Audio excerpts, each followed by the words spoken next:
Hey everybody, Alex from SeemsGoodMagic.com here, joined by the newest member, Sam Rubin. Sam, what's up, man? Not too much. How are you? I'm very good. Thanks for joining me here. Now, Sam has Yep. been contributing content to the channel for, let's see, have you put, I think he's put up like 3 or 4 videos, so he's been about a month and a half, and he's Mhm. gone over very well so far, and his channel is growing, so I'm going to have the links to his YouTube channel and his Twitch in the video description. Feel Please subscribe to him and follow him on Twitch and let him know. Let him know you're from Seems Good so we can really feel the response from the channel. Um, Sure. so, Sam, Aether Revolt coming out soon. Did you do pre-release in real life? That's already happened, right? Yeah. No, I did pre-release on Friday night, and then I did some pre-release drafts on Saturday. So it's pretty And fun. what'd you think? Well, I don't know yet because like I'm not super familiar with all the cards yet, but so far I really like it, and I like how it interacts with Kaladesh. Okay, it does feel like they're gonna synergize well together. Yeah, and the rares actually seemed at a reasonable power level. I find sometimes when you mix two sets, like Cons and Fate Reforged, the rares in one set are way more busted than the rares in another. But this one like felt pretty smooth for the most part. Oh, that's cool. Hopefully that continues. And you're actually a fan of Kaladesh. We were kind of split from all the Seems Good people. Like Travis and I were kind of a little bit fed up with Kaladesh, but Jamie liked it, and we were talking a little bit before we started recording, and you said you liked it too. So maybe I need to clear my head of it and just kind of come from a fresh perspective because I kind of got caught in the loops of aggro decks, and I kind of want to explore more. I want to get back to, hey, I want to try things. Yeah, I just really appreciated like I don't know when I started playing Magic back in around like Gate Crash M14 ish era. Like there were often decks that were just or colors that you literally could not play if you wanted to win. And Kaladesh, you could honestly play every single color pair, and you could even play like green, blue, red, and there were subtypes in the different color pairs. It just felt like there were between 10 and 13 decks you could draft every time, and I really appreciated that. Well, that's cool. Um, I guess I can see that. I've made a couple, uh, decks straying away from what I usually do, which is Jund colors, and had some success too. So I know that you can basically play any color combination and win. It's more of like, the consistency, and I get caught up in those webs of that. And I think fans, commenters, they love to see the deck diversity. They're not there to see a lot of times they kind of understand, like you, what the best, most consistent winning decks are, but that's not what they're there for. They want to see the weird stuff. They want to see what else Kaladesh has to offer. So I'm trying to offer that now. All right, Yeah, Sam, we got a lot of cards to get through, so I'm gonna start reading these, and if they're significant, we'll talk about them. Otherwise, we'll just say, yeah, cool card, playable, but nothing exciting. So we missed 3 cards in the last 2 spoiler vids, so we're going to do those real quick. This is Oath of Ajani. It's a green and a white. It's a legendary enchantment. It's a rare. When it enters the battlefield, put a +1/+1 counter on each creature you control, and planeswalker spells you cast cost 1 less to cast. So the second ability, not very relevant in draft, but 2 mana, put a +1/+1 counter on each creature you control is actually pretty good. That being said, it being multicolor, would you first pick this just for that effect? um, I would not first pick this. It's probably like a fifth to eighth pick in draft. It's a little worse than a combat trick, but perhaps still playable. And it's going to get a lot of play just from not necessarily casual players, but people wanting to play a rare that they think is cool and they think is good in constructed. Yeah, this does actually seem like something that could be put in constructed just because the Planeswalker effect actually does something. But yeah, I think Oath of Ajani's okay. I mean, I love Lord effects in limited, and putting a +1/+1 counter on it. There's gonna be some cards that interact with that, right? We've got like the Armorcraft Judge in Kaladesh at least that has something to do with +1/+1 counters. I feel like aren't there some other cards too, like the Marauder that can steal counters and stuff like that? Yeah, but also don't affect also, like, don't forget that this interacts very well with Inspire Charge. Like, this and Inspire Charge very much go in the same deck, and there are often times where, you don't want to pay 2 white, or you have a bunch of little, like, servos, and you just need to pump them up to get through their 2/3s or their 1/3s or whatever. And this also helps you in that scenario. So it's not completely dead and limited, but I'm not sure how good it is yet. Yeah, neither am I. I think the fact that it's multicolored does keep me from wanting to first pick it, though. All right, moving on. We've got Tezzeret the Schemer, which is a pretty exciting little planeswalker. So 2, a blue and a black for a 5 loyalty Tezzeret mythic planeswalker. It has +1, create a colorless artifact token named Ethereum Cell with tap, sack this artifact, add a mana of any color to your mana pool. -2, target creature gets -X/-X until end of turn where X is the number of artifacts you control. And then -7, you get an emblem with, at the beginning of combat on your turn, target artifact you control becomes an artifact creature with base power and toughness 5/5. So, as is tradition for Tezzeret, has strong interactions with artifacts. I actually think the +1 effect on this is highly unusual for blue-black. The whole tap, sack, get mana of any color. It's not commonly what we see in either blue or black, is it? It is not. But what I can tell you about this card, like, so I really like the design on the +1. The design on the -1 is like totally, they have to find a way to protect it. That's a reasonable way. I really think this would be one of like the greatest planeswalkers they've ever printed if the ultimate was busted. But the ultimate's very beatable.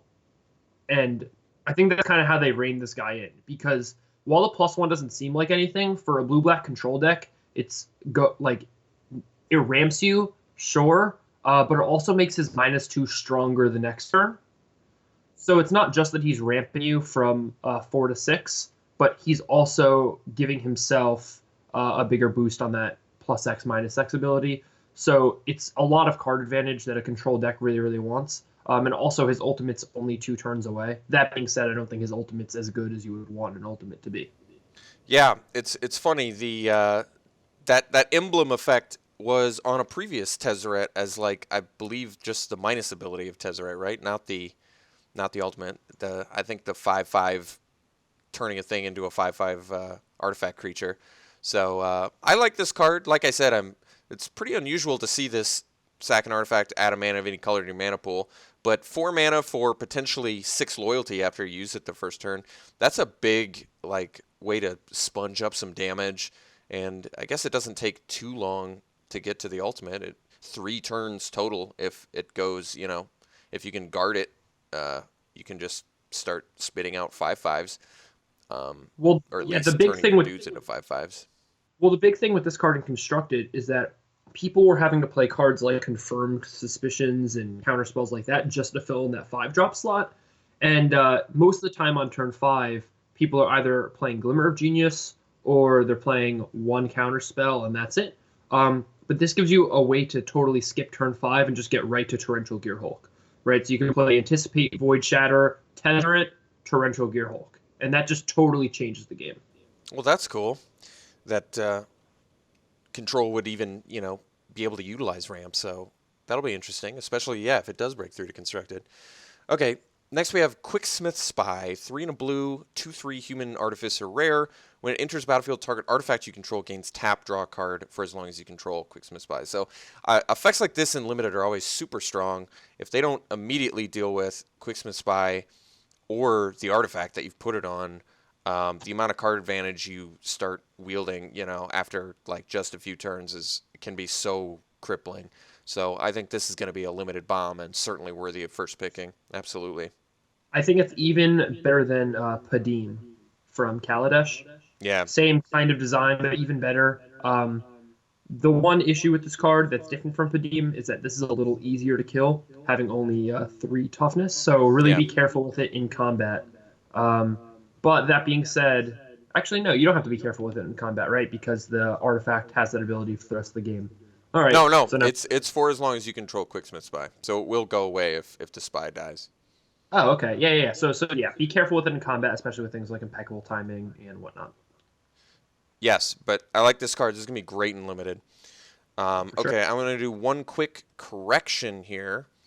In the last spoiler video, we brought up the Basilisk. If I can find it, there is a big old Basilisk somewhere.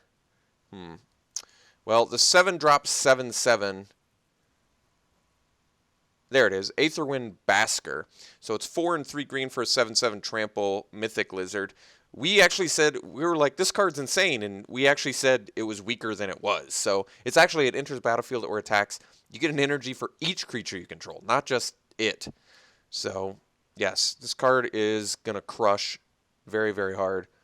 And I think that might be a 7 drop that's actually worth first picking solely because it just is such a game ender. And But especially on in the spoiler right below it, you see Druid of the Cowl, which just ramps you right to the Basker. yeah, Um, and that's and going to be a high so priority pick, the Druid, definitely. so yeah, Um, if it looks like the green decks are going to either be aggressive or rampy, or maybe a combination of both. And so yeah, I mean that card seems very very strong. I'm kind of hoping the format slows down a little bit. Typically, when a new set comes into a block, it does slow down the format. It's a lot easier to like streamline aggro decks, I think, when you've just got 3 of the same pack. So if it slows down, I think it could very much positively change the format. But only time will tell. All right, so let's start jamming some of these spoilers here. We've got Verdant Automaton, 2 mana, 1/2 common construct artifact creature. It's got 3 and a green. Put a +1/+1 counter on it. This card is actually reasonable to me. I think it's going to go late, and if you have artifact synergies, it's good. And if you're a deck that can grind out, maybe you can just afford to put 4 mana in it every turn and let it grow. So it's like something that can, 2 mana 1/2 is pretty bad, but considering it's an artifact and there's a lot of artifact synergies in the format, I think this card's probably playable and will go very late. Yeah, this card entirely depends on how synergistic your deck is. What I do like, though, is that this entire cycle of automatons gives you a lot of mana sinks in the late game. That's something we Yeah, didn't really have in Kaladesh. That's why even a lot of the Kaladesh control decks wanted to play like 16 or even, God forbid, 15 lands yeah. because there weren't any mana sinks. There wasn't anything to do with your mana late. But this series of cards definitely gives you something to do with that mana. So yeah, let's take a look at these. We've got 2 more automatons here. We have the Watchful Automaton, 3 mana 2/2, and this one has 2 and a blue scry 1. So that's a cool effect actually. It's nice to be able to like leave up instants or on your opponent's turn, and then maybe you don't need to cast it. So now you've got a cool little end of your turn, I'll scry 1, or end of your turn, I'll put a +1/+1 counter on my guy. So I like it. And then we've got Welder Automaton. There must be 2 more somewhere, right? Or did they only make it for these 3 colors? I'm I not sure. imagine there are 2 more we just can't see. Okay, they must have been spoiled earlier. And yeah, maybe we already read them in previous spoilers. I'm not exactly sure if these got spoiled late. But Welder Automaton is a 2 mana 2/1, and then it's got 3 in a red. This deals 1 damage to each opponent. So this seems like for the aggro player, like both of us, this actually seems like a really good card. Goblin Piker's not great, but the fact that in your aggro deck, at a certain point, if they stall up the board state, they're kind of forced to kill this card, or else you're just gonna, sink and kill them, finish them off if they're at like 4 life. They've got to deal with it. I think this shows how like kind of bad the aggro cards WotC has printed have been recently, especially in limited. That we're very excited about 4 mana deal 1 damage to target opponent. Like it's a little exciting, but at 3 mana deal 1 damage to target opponent or creature. Like that's what I'm talking about, like a 2 mana 2/1, 3 mana deal 1 damage to target opponent or creature. Like Yeah, that's a good card. that would This be is way probably playable. playable. Yeah, this is playable, especially in like the black red artifact matters decks. But is it like completely busted? I don't think so. I also think it's probably the worst of the 3. Yeah, it's tough to say. It really depends. Like I said, it's likely that the format's going to slow down because it's just ultra aggro right now, I feel like. So if the format slows down, then yeah, Welder Automaton's going to be worse. But like if Automaton was on its own in Kaladesh, I actually think it would have been better, like in a triple Yes, Kaladesh, just because with all your 3 power, 2 mana guys, like 100%. Dehund operatives and thriving grubs, and you throw in a Welder Automaton to finish them off, could have been a lot better. Yep. Um, And it also helps your welding sparks get through like mastodons and gear seeker serpents and things like that. yeah, that's So that's true. kind of important. Okay, next we have Night Market Guards. This is 3 mana, 3/1 common construct creature. It can block an additional creature each combat. So, not a huge fan of this card. Typically, it can block an additional creature effects on creatures or for creatures with high toughness. This is much more unusual because it's got high power but low toughness. So, actually, I guess a 3 mana, 3 power artifact creature's certainly fine. It's just I'm not really super excited about the ability. It's playable. I mean, they made it so it doesn't get a 2 for 1 by servos for having 1 toughness. I mean, that's the reason for the ability, really. I think is that it can still attack and get killed by a servo, but if you're on the defensive and your opponent has 2 servos, I assume this is the reason that you can block both, so you're not getting like 2 for 1 or whatever. I would say for tempo decks as well, this is a good effect to have because if you're just tapping down and attacking every turn, it's nice to be able to just play something that basically soaks up 2 of their creatures on attacks. If you just need to block, 2 things. So I guess it is kind of useful for that. And like I said, kind of passes the test of a 3 mana, 3 power. That's reasonable to me. So Sure. playable, not a high priority pick for me. I guess it's probably like a C minus or something. It's not always going to make your main deck, but if it does, you're not unhappy. Yeah. Okay, next Prize Fighter Construct, 5 mana, 6/2 common construct creature. Not very excited about this. If I'm paying 5 mana, I want more than 2 toughness, so not really passing the test for me. Although there are, I believe, some cards that we're going to see that have to do with the highest power among creatures you control, so maybe the synergy for that, this could have a place there. Maybe in that scenario, I'm just not. I'm not very thrilled to play this card in my main deck. Yes, this seems like a card you're going to see second to last pick quite often. Okay. Next we have Reservoir Walker. This is a 5 mana 3/3 common construct creature. When it enters battlefield, you get 3 life and get 3 energy. Now this card is actually, I think, more reasonable than it looks because 5 mana 3/3 is not very good. But if you're an energy deck, that's good. And gaining 3 life at least gives this card some value, some way to maybe trade with something and buy you a little bit of time.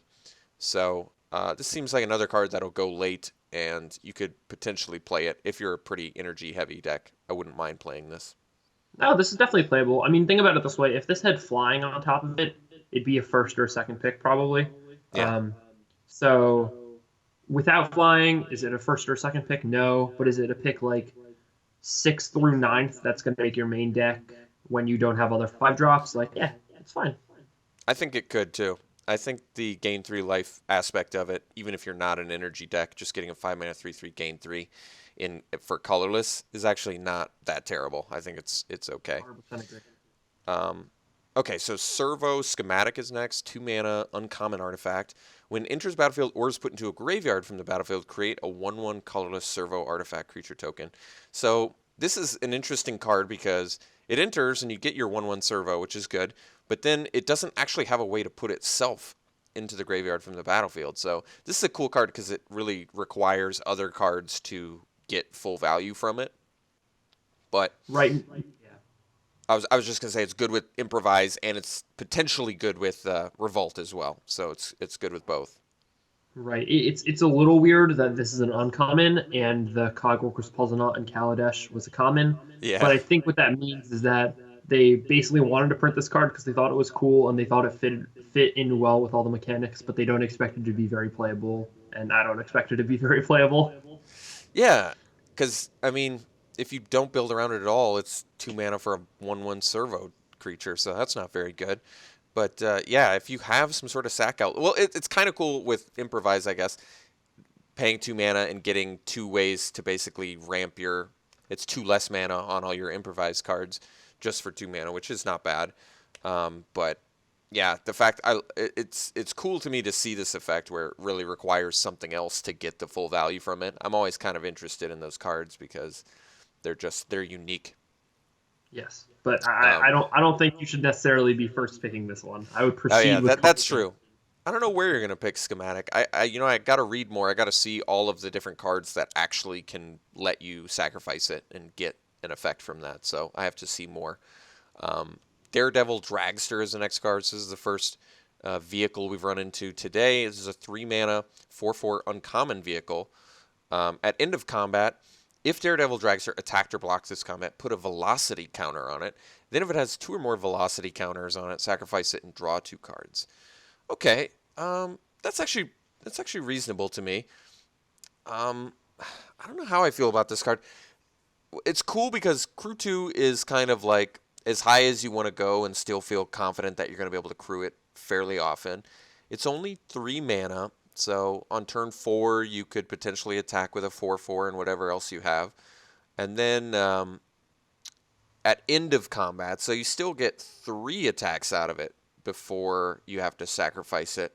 You can get the 2 cards, I think, right? Or is it only, or I guess you only get 2 attacks out of it. You do it, attack, get 1, do it, attack, get 1. But you do get 2 full attacks before it, or I guess it's also, it's weird looking at vehicles from like a defensive position now because you always think of them as sort of like an offensive card. But there's been a couple vehicles I've seen in the spoilers that almost feel somewhat maybe better defensively here than we saw from the Kaladesh vehicles. Have you noticed that at all? Yeah, I mean, and even the one we're going to talk about next, like in 2 cards from now, plays well in the defensive. This is an interesting one for me. When I originally read it, I was like, wow, this is almost even better than Renegade Freighter. Of course, people are going to be first picking this. And then I realized, like, a 4/4 might be better than a 4/3 gets a extra thing and trample just because it can't get killed by 3 damage spells, and there happen to be quite a few of them in the format right now.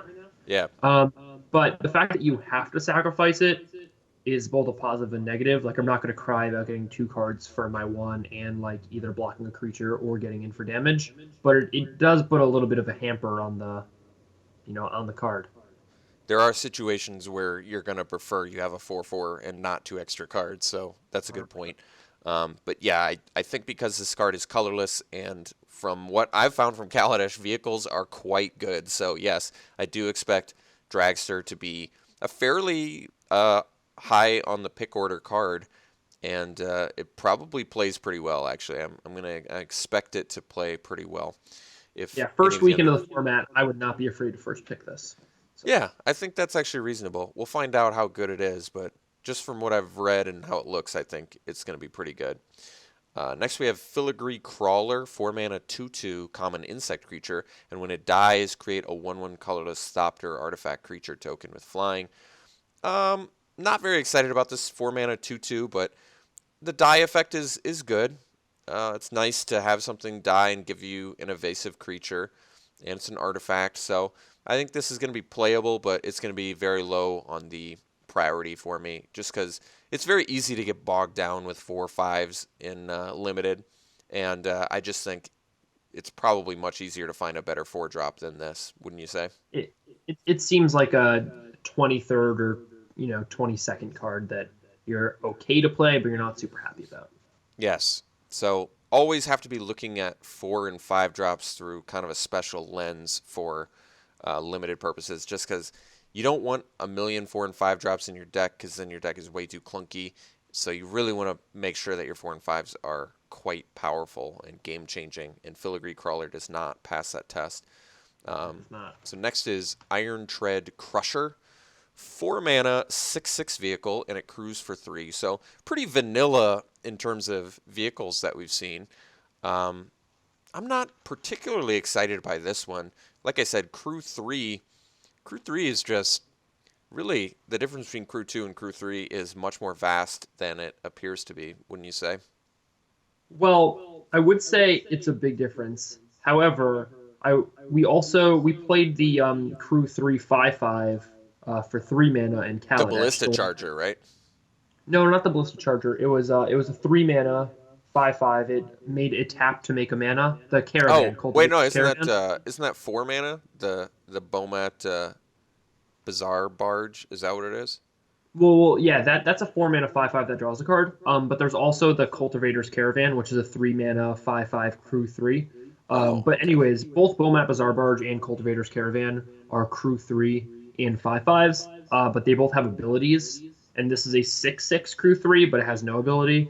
So it probably is a slight tier below that group, is what I would say. I would Okay. caution people away from this until they're comfortable playing with it and understand how big that crew cost is, because I really think crew 3 is a big deal. Yeah, I think so too. But maybe Crusher's better than I'm giving it credit for, so we'll have to find out. I'm sure, honestly, I'm sure it's going to see some play. I do think people are going to be jamming it a little bit. I just don't know how good it is yet. I'm not It's also good defensively. I mean, six power or six defense is very good, on defense. So true. It can eat big you're things. exactly. In your 2 and 3 mana cards, often your 3 mana card, you can just have to activate this on 4, and then you can just block anything on the board. So it can definitely be used to that effect. Okay. Next, we have Mobile Garrison. 3 mana, 3/4 common vehicle. And when Mobile Garrison attacks, untap another target artifact or creature you control and it crews for 2. Okay, so I like this card. It's cool that you get to crew it, you get to attack with it, and then you get to untap whatever you crewed with it. Or you could untap some other value artifact that you have that has a cool effect. So this card actually seems pretty good to me. Even though 3 mana, 3/4 vehicle, nothing to write home about in terms of other vehicle power level. Like I said, it's very cool that you can crew it and then safely untap the guy that's crewing it. So it's almost like a free crew effect if you have, any creature that can crew it. So that's kind of cool. What do you think? I think that this is good. I think that it's obviously its home is an aggro deck, so that you get to utilize the ability. That being said, it's when I first read it, I thought it gave a creature vigilance basically. Like I thought you'd be able to crew something with it, untap that creature, and attack with both. Yeah, You cannot, in fact, do that, yeah, unfortunately.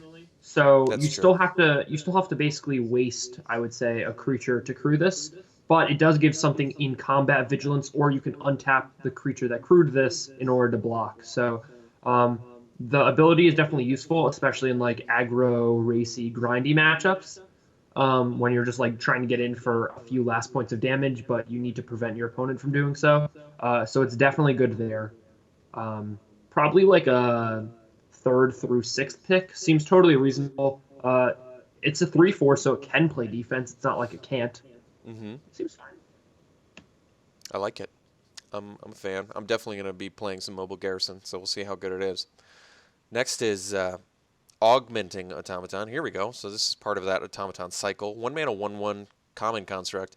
1 in a black, and it gets +1/+1 until end of turn. So it's a kind of an inefficient shade effect, but I actually think this card is playable, believe it or not. 1 mana, 1/1, not very good, but if you have spare 8 mana, I mean, this thing threatening to be a 5/5 if you have open mana, this seems like a late game finisher. I think the problem with this card is it's not good early at all. Like 1 mana, 1/1 is just never really going to be good. It is an artifact, so I guess it's going to give you some improvise synergy or whatever. But I think the shade effect on this is actually pretty decent. I think this is a reasonable game to have for late. I'm not going to highly prioritize it, and I think it'll go late, and I totally think you can play it. I think you can play it. I think you probably don't want to play two, because once Yeah, you have two, like there start being diminishing returns if you have both on the battlefield. yeah, Um, it also doesn't go in aggro decks. It's like strictly a control finisher type card, and so yeah, that. And yes, I think it has synergies early game. Like if you're in a control deck, blue control deck preferably, and you have improvised synergies early in the game, then you use this for that, and then you kill them with this later. yes. So not, I think it'll go very late. Like you could easily find this later than 10th and later, and the I like the cards that are like you can pick up super late like that and still possibly make your deck because then you don't have to keep an eye on them early in the draft. You can be like, hey, there's an automaton in here, so I'm going to take this better card, and there's a pretty good chance I'm going to wheel this automaton, and it might make the deck too. So I love it when cards are able to do that. Yeah, I mean, if you think about it this way, there are going to be like 5 of these opened at each draft, and there's going to be maybe one blue-black control player that actually wants to play this card. So you're Yeah. going to get your automaton whenever you want to. So even if this is like a pet card of yours and you want to play it, there's no need to take it early. You're going to find one later. Yes. Okay. Next we have Barricade Breaker, 7 mana, 7/5 uncommon Juggernaut artifact creature. It has improvise, so you can tap artifacts and make it cheaper, and then it has to attack each combat if able. So this is sort of a throwback to Juggernaut. So we can just look that up. Juggernaut. Oh yeah, there's Oh, there's just been a ton of Juggernauts. So the original was 4 mana 5/3, has to attack each turn of Fable, and can't be blocked by walls. By the way, fantastic card for limited. And I think it originally was kind of played and constructed, but this is kind of the new version of that. So potentially, if you have 3 artifacts out, you can pay the same amount that you did for the original Juggernaut. I actually think this card is really strong. I think if you have a dedicated artifact deck, you can easily play this on turn 4. Um, and a turn 4 7/5 that has to attack each combat in colorless is insane. So yes, I actually think the Barricade Breaker is much, much better than it appears. You are not going to pay 7 mana for it often at all. What do you think? No, this is one of those situations in which like the red automaton, which we were talking about earlier. I mean, that card just gets infinitely better if you have a Barricade Breaker in your deck. Yeah. Especially if you can go like 2 mana artifact, 3 mana artifact, 4 drop, 7/5. You're just, Yeah. I mean, you can basically beat any deck. This is another one of those cards like the Cogworker's Puzzle Knot. Even the 2-drop uncommon artifact. This makes that, Yeah. I mean, that card makes this so much better. Just get 2 artifacts on turn 2. Servo Exhibition from Kaladesh. Any of those things that just pump out multiple artifacts at once are really going to make this Barricade Breaker just that much more debilitating if you drop it early. So I like this card, and I think you can actually pretty highly prioritize this card. I wouldn't be surprised if you could take this maybe 4th through like 6th or something like that. I think it might actually go that early. See, I was gonna say even higher. I think this is probably first pickable in a lot of situations. You might Just actually be because right. I'm not sure.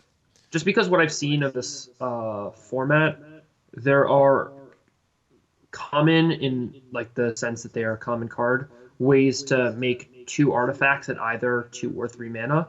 And so if you can play artifact, and one of those artifacts makes 2 artifacts at 2 and 3, and you can play a 7/5 on turn 4, I Yeah. mean, I really don't know how you lose from there, That's honestly. that's pretty tough, yeah. So So it this seems is a good. powerful card, definitely.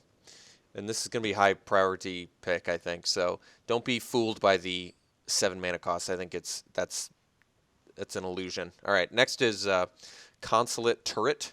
So 3 mana, common artifact. It taps to give you an energy, and you can tap and pay 3, and it deals 2 damage to target player. So I'm not a big fan of this card. It's very clunky. It would be nice if it could ramp you a colorless mana and give you an energy counter, but the fact that it only gives you an energy just makes it so clunky for the actual effect that you get. And just tapping to pay 3 and deal 2 damage to a player, the fact that it can't deal it to a creature, it just the 2 abilities are both so weak, and the cost is just clunky enough where I don't think that I'm going to be playing Consulate Turret very often, if at all. What do you think? Nope, I don't think it's very playable. If the ability was deal 2 damage target creature or player, then we'd be Yeah. talking about. But it's not. It's only player. The energy is not a big enough gain, so I don't think it's going to be played. Yes. So I don't think Consulate Turret's going to be very playable at all. And I wouldn't prioritize it. Okay, next. Crackdown Construct. 4 mana, 2/2 uncommon artifact construct creature. Whenever you activate an ability of an artifact or creature that isn't a mana ability, Crackdown Construct gets +1/+1 until end of turn. So this card's interesting because I feel like it's waiting to be abused, but maybe do you see how to abuse it? Because I don't. So I don't really. Um, It works with the that being, automatons, sort of, right? yeah, I think this is probably just a 4 mana 2/2 in limited. I'm sure someone's going to have some really cool constructed deck with this. I don't know if Pretty it's going go to be a very infinite. good constructed deck, but Yeah, I'm sure somewhere out there in the world is going to have some infinite combo crackdown construct combo deck. yeah. And I'm very happy for them, but I would advise not playing this in limited.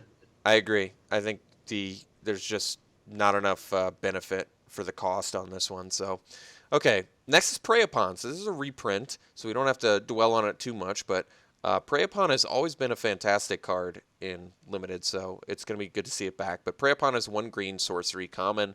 Target creature you control fights. Target creature you don't control. So fight sort of the original green removal effect. Since then, they've really expanded on that with the one-sided fight effects that we see, like Nature's Wrath from Kaladesh.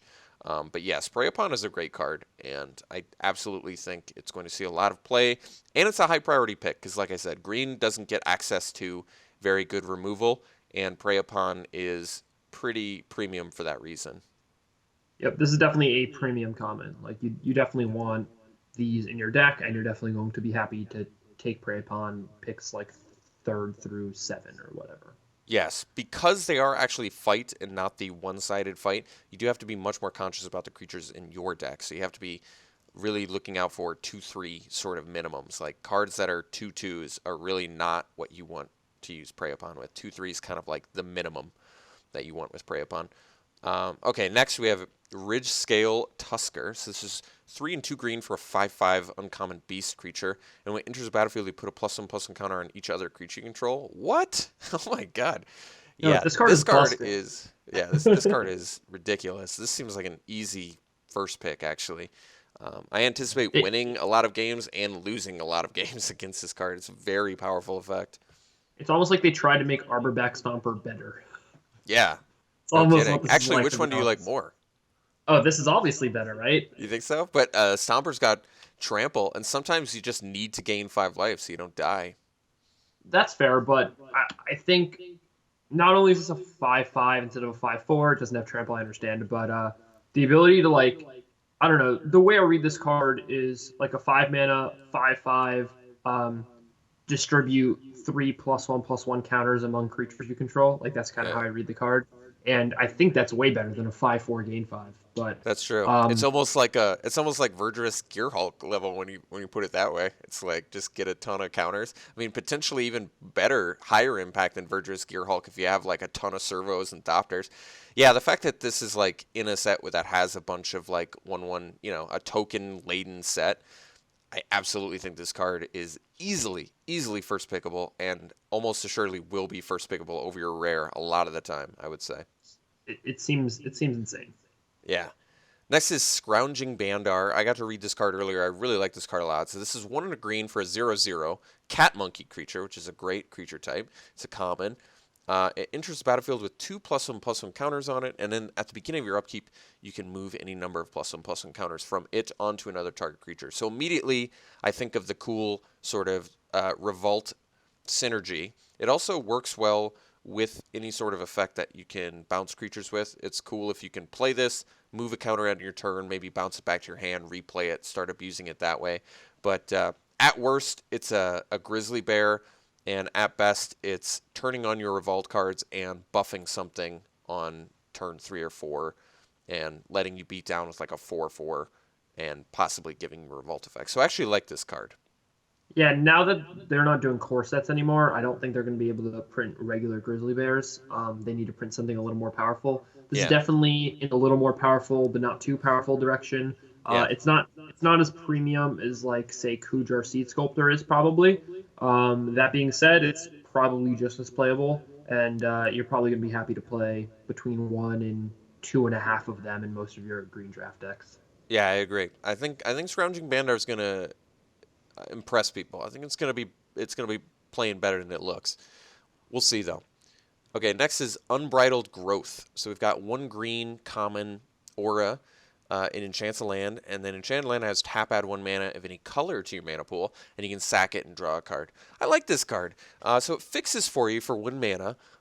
It doesn't ramp you though, which is important because a lot of time with like a tune with Aether, it's not ramping you, but it is giving you an extra land. So it's kind of like this doesn't actually help you if you're missing your land drop. But that's not even necessarily true because you can just sack it and draw a card and hopefully draw into your land. So I actually think Unbridled Growth is a reasonable way for green to fix if you're into making the 3, 4, 5 color decks. This is actually a pretty reasonable option to use. What do you think? If you're playing the 3, 4, 5 color decks, then a tune with Aether in the last set was already like a solid like third through fifth pick for you, where you wanted 2 of them in your deck after even pack 1, and just to like set you in the right direction. And Yeah. this definitely fills that role. It doesn't get energy, but I think it in constructed it's not as good as a tune with Aether because the energy is huge in decks like Pummeler and Marvel. Yeah. But and we are recording this obviously pre or post ban, so we know that Emrakul got hit, but I still think Marvel's a big enough player to make a tune with Aether good. That being said, Unbridled Growth is not as good as that in Constructed, of course, but I think in Draft, it might actually just be better because there are oftentimes where I'm playing a four-color deck and I want to have a mana of both of my splash colors. Well, this does it for you. So I think that's pretty good. That's true, and it's just nice that it's like your four-color deck. Say you already found all four of your basics, and you have this. Hey, whatever. I'll pay one. I'll sack it. I'll draw a card. So one mana cantrip will just it's perfectly reasonable. So I Yep. think growth is pretty good. Um, Next is monstrous onslaughts. This is three. Oh wait, and we didn't even mention it's got revolt synergy too because it's a permanent that can leave the battlefield. Very So true. yeah, unbridled growth's actually I think also better than it looks. Next we have monstrous onslaught, 3 and 2 green, uncommon sorcery. I read this earlier too. I'm really amazed with what they're doing with green removal now. So monstrous onslaught deals X damage divided as you choose among any number of target creatures, where X is the greatest power among creatures you control as you cast monstrous onslaught. Now keep in mind that last text there, as you cast it. So you don't even have to resolve it with the big creature. You just have to cast it, this spell, with the big creature, and it already gets in there. This card is easily first pickable, and it really is like pushing green removal spells to brand new heights. This is a remarkably strong card. I think you're going to easily get 2-for-1s with it, and possibly even like 3 or 4-for-1s. Yeah. 100%. What I will say is to all the people playing this card out there, you don't have to be as careful as you think when you're declaring attackers on the turn before you play this. So let's say you played a 2 mana card and a 3 mana card, and you're going to play this on turn 5, and you have your 4 mana card in your hand, and you're like, oh, I don't want to attack and trade because then I'm going to play my 4 mana card, and then on 5 I'm going to kill all the things, and then I'm going to attack with all my creatures. What I will say is that that's not usually how the combats work because your opponent's probably going to play something on the turn before you play this, and you might want to kill that. So don't be afraid to get into combats before you play this because if they trade with your creatures, you just save this for something bigger. So use this as an aggressive card, not as a control card, is what I'll say. Okay, cool. Looking forward to playing this, not looking forward to playing against it. This is a card that's going to just break some board states hard. It's going to be one of those cards you really don't, because no one's used to this effect from green. So all of a sudden when green's like, I'll just kill 3 of your things, and you're like, what? How did you do that? Oh, I guess you just kill everything. Jeez. So Yeah. very strong card. If you 4-for-1 anyone with this and limited 4-for-1 or better, definitely send me a screenshot. I'll be Yeah. happy to look at it. True. I think much more often you're going to get a 2-for-1 with it, but still, anytime you're getting a 2-for-1 removal spell in green, yes, Awesome. Yeah. you should be really happy. So next is Narnum Renegade, 1 mana 1/2 uncommon elf warrior creature. It's got Death Touch and it has Revolt. When it enters the battlefield, it gets a +1/+1 counter on it if a permanent you control left the battlefield this turn. I really like this card a lot. I mean, 1 mana 2/3 Death Touch. Super good. Yeah. So I think this is a high priority pick. I could definitely see first picking this actually. I don't have a problem with that. It's not a card you want to play on turn 1, which makes it a little bit different. You totally can play it on turn 1, by the way, but you definitely want to pay 1 mana and get a 2/3 Death Touch, because a 2/3 Death Touch is actually just a really deceptively fantastic body, because they don't ever want to attack anything big because they'll Death Touch it, and they can't attack with anything small like 2/2 because you'll just eat it. So yes, Narnum Renegade I think is the real deal for 1 mana. What do you think? I think it's good. I don't know if it's necessarily first pickable, but I would compare it to. I would say it's half a step above Gnarled Dryad from a few sets ago. I could see that, yeah. What about the I'd Cobra? say What about Narnum Cobra? Which one do you like more? Oh, Nardam Cobra in this? I mean, this is probably even a step and a half better than that. I think Yeah. Gnarled Dryad is better than Cobra because you don't have to activate it. So Yeah. even though Cobra is colorless, not having to activate it is huge. And the fact that this is a 2/3 sometimes is just insane. Yeah. Again, I don't. I would caution you first picking this because it's not a bomb.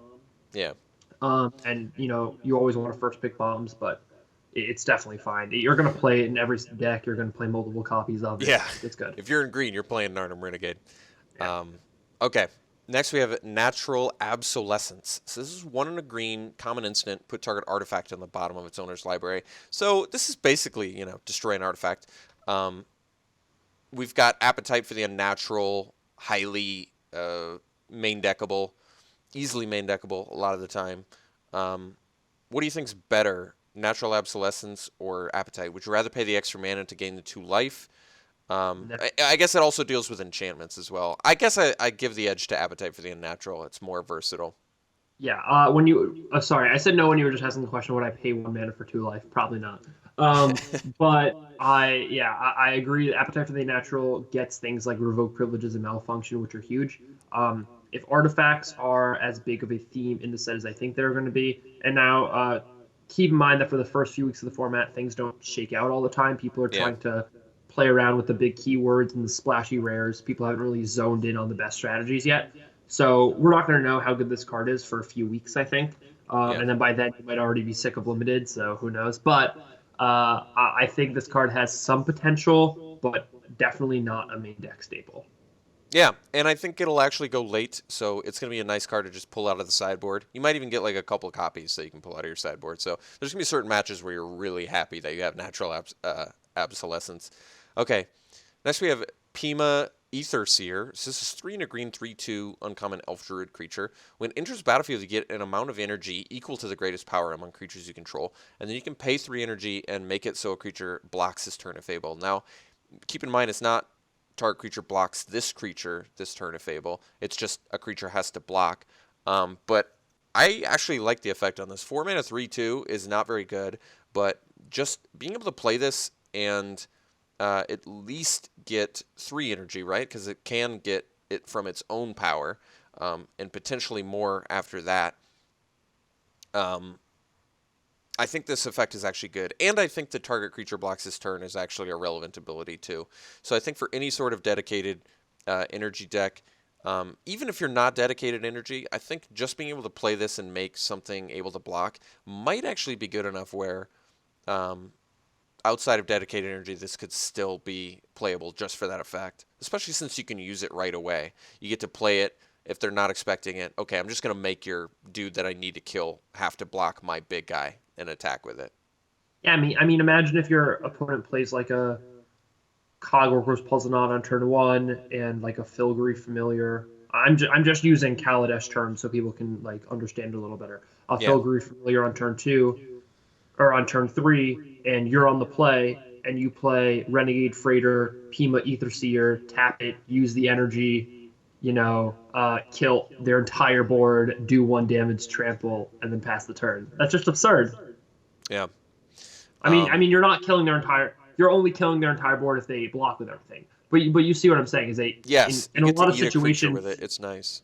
right? In a lot of situations, this is a 2-for-1 because if they're already obligated to block with, let's say, their 2/2 on your 4/4, they might as well just block with their other 2/2 also to kill it, and then you're getting a 2-for-1. And if you can do that even once during a game, that's insane. The fact that it gives you the option to do that late in the game too is very good.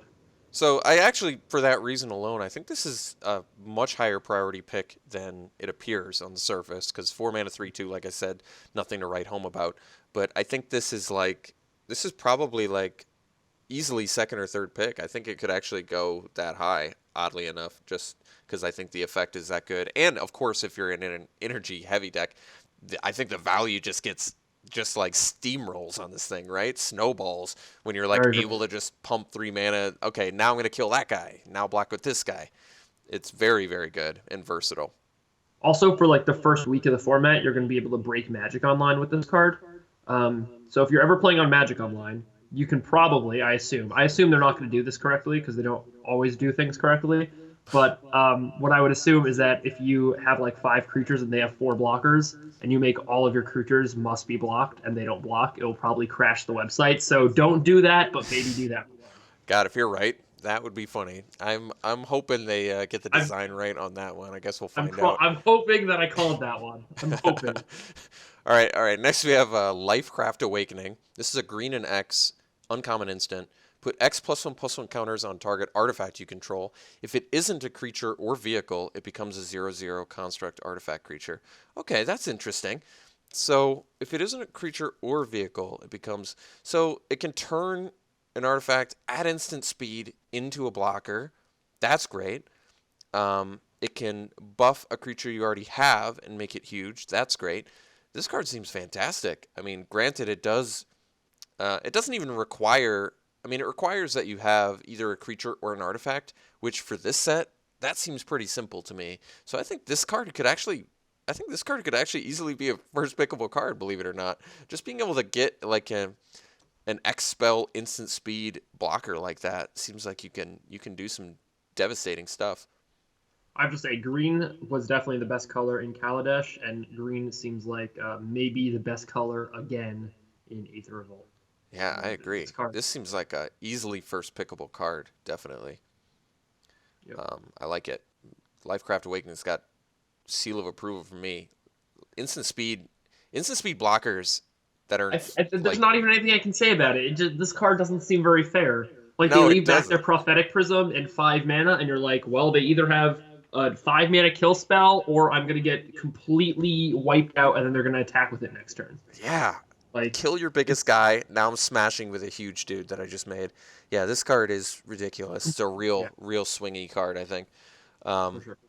Lifecraft Cavalry is next. 4 and a green, 4/4 common elf warrior creature with trample, and it's got revolt.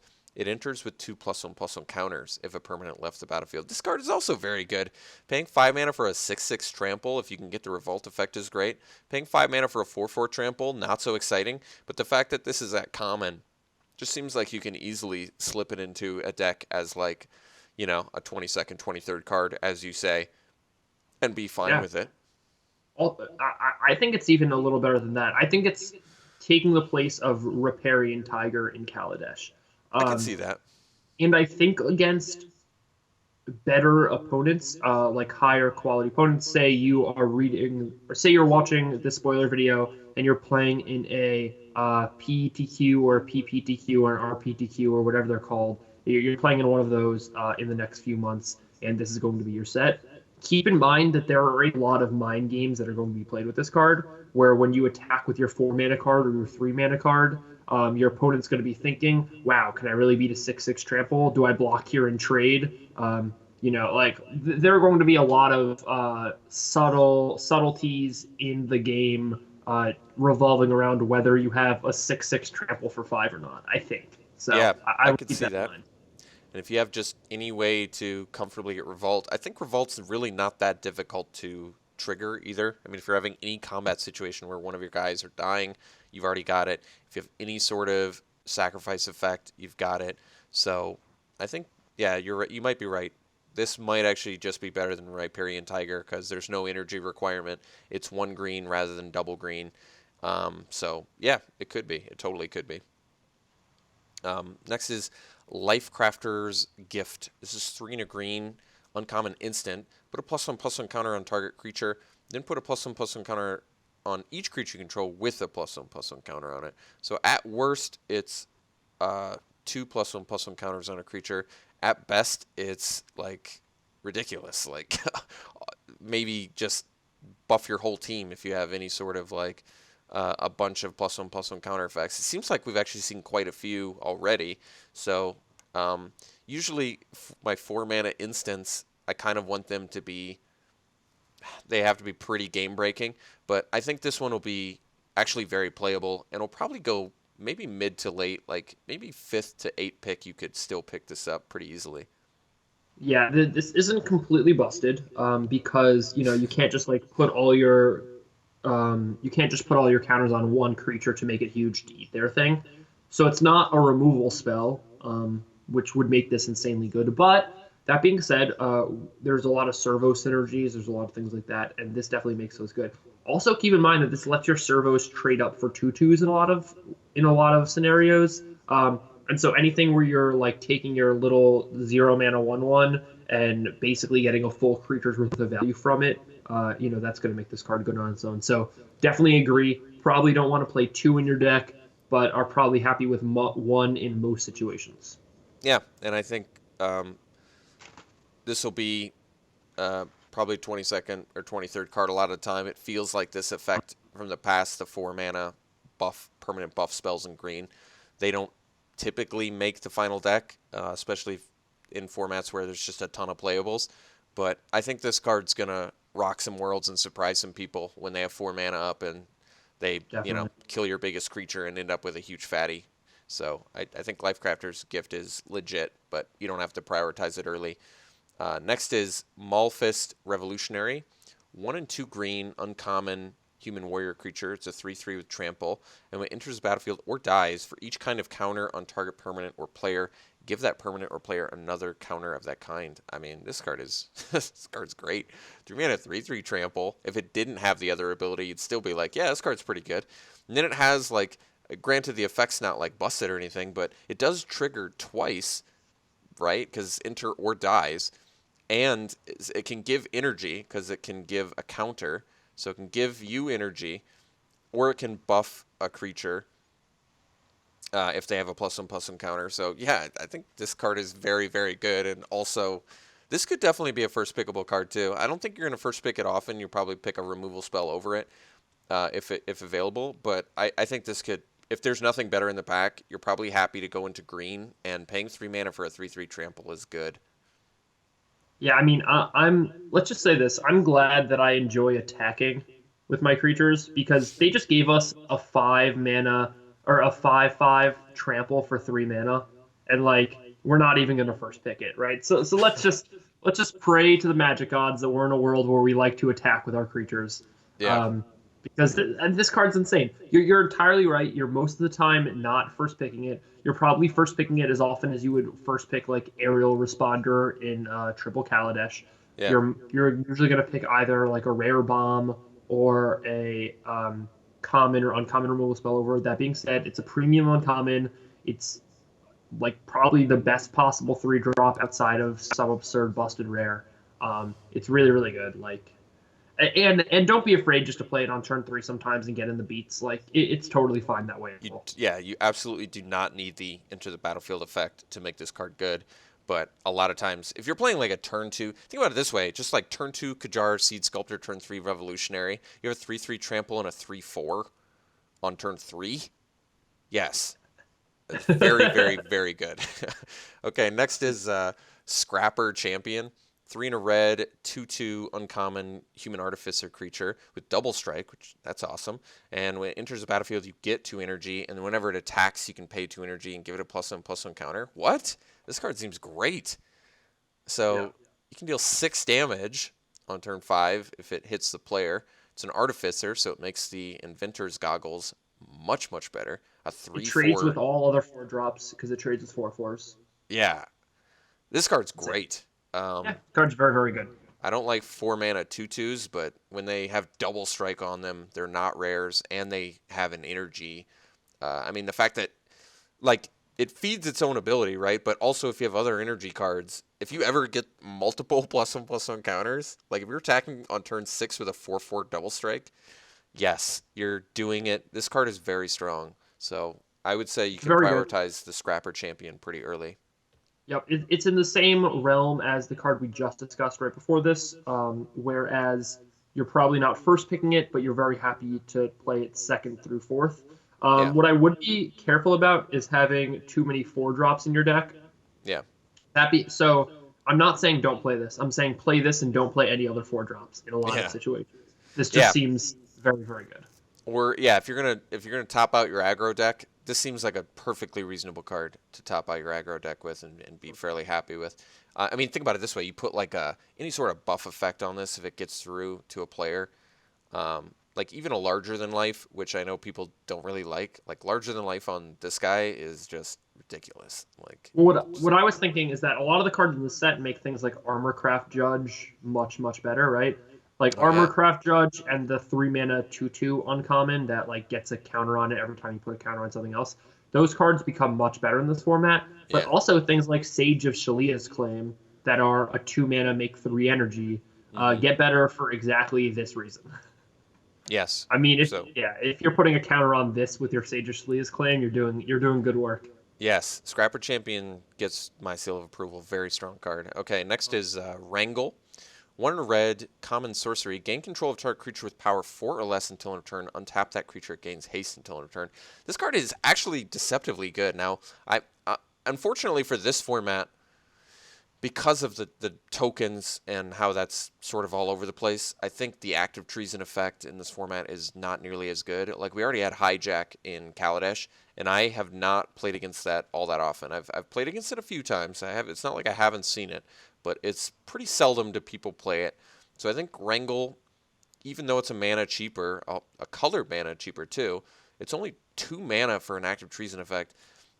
I actually think this card might actually just be playable in limited. Like, just the fact that it's 2 mana steal effect. Like, I think if you have 2 Wrangles too, you can really, I mean, you can do that on turn 4 if you've already got like a 2 or a 3 drop creature and just get in for like a metric ton of damage early. So I think Wrangle is much more playable than Hijack, but I'm still maybe just unconvinced that you want to main deck active treason effects in a format with a lot of token creatures. What do you think, Sam? This is worse than active treason, almost certainly, just because by the time you want to play active treason, it's usually turn like 5 or 6 where you're setting up to kill them. You want to And steal a so, fatty? yeah, and even if you're not stealing a fatty, even if you're just stealing something, even if you're just stealing like a 4/4, like even if you're just taking their blocker and attacking with it, you still want the option of stealing something bigger. And also at that point in the game, the mana doesn't matter. Like, there's not a situation where I'm like, oh, I have my 3 creatures. He has his 1 creature. He's at 12 life. I have to steal it and then play a pump spell and then play a 1 drop and then that's how I kill him. Like, that's not the situation. Like, the same thing with Hijack is when your opponent plays the card, you almost certainly lose.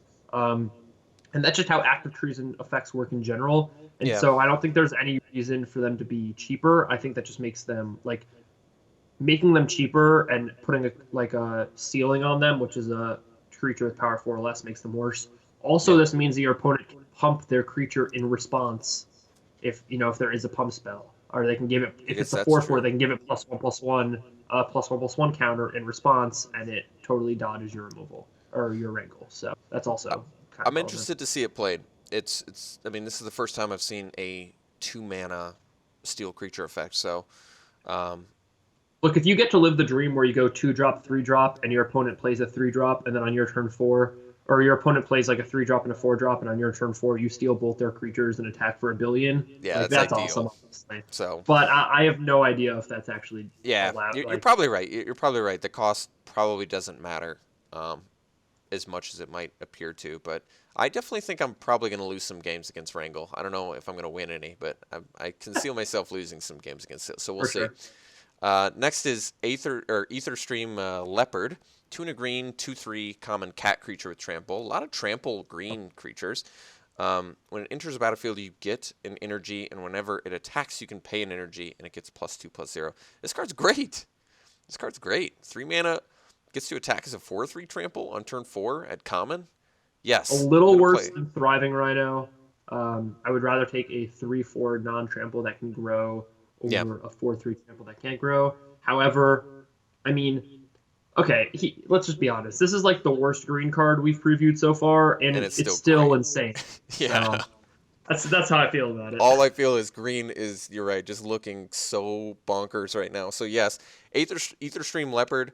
It's probably gonna go, 4th pick at earliest, more likely 6th or 7th pick, something like that.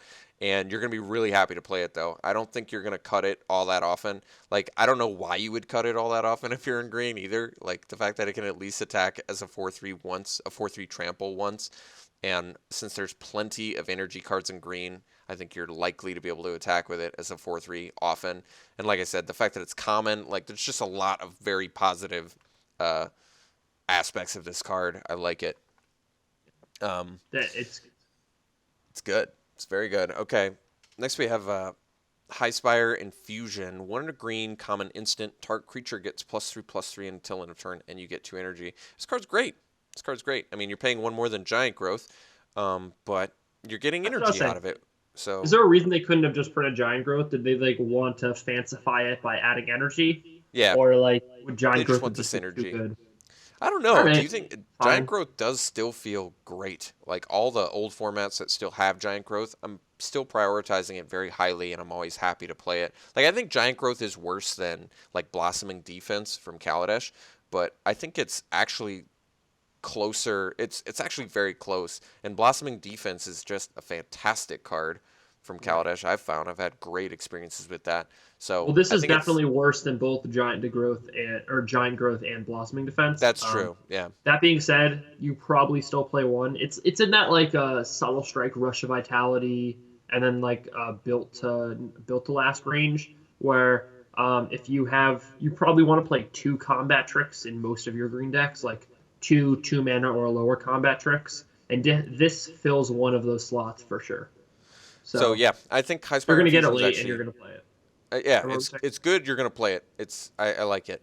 Okay. Next we have Invigorated Rampage. This is 1 in a red, uncommon instant. Choose one.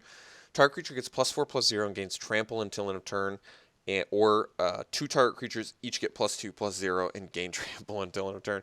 This card pushes through a lot of damage, and this is absolutely 100% going to see a ton of play in the format, and it's going to be a spell that kills you quite often, or kills your opponent quite often. The +4 power plus trample, yeah, this is a great card. What do you think?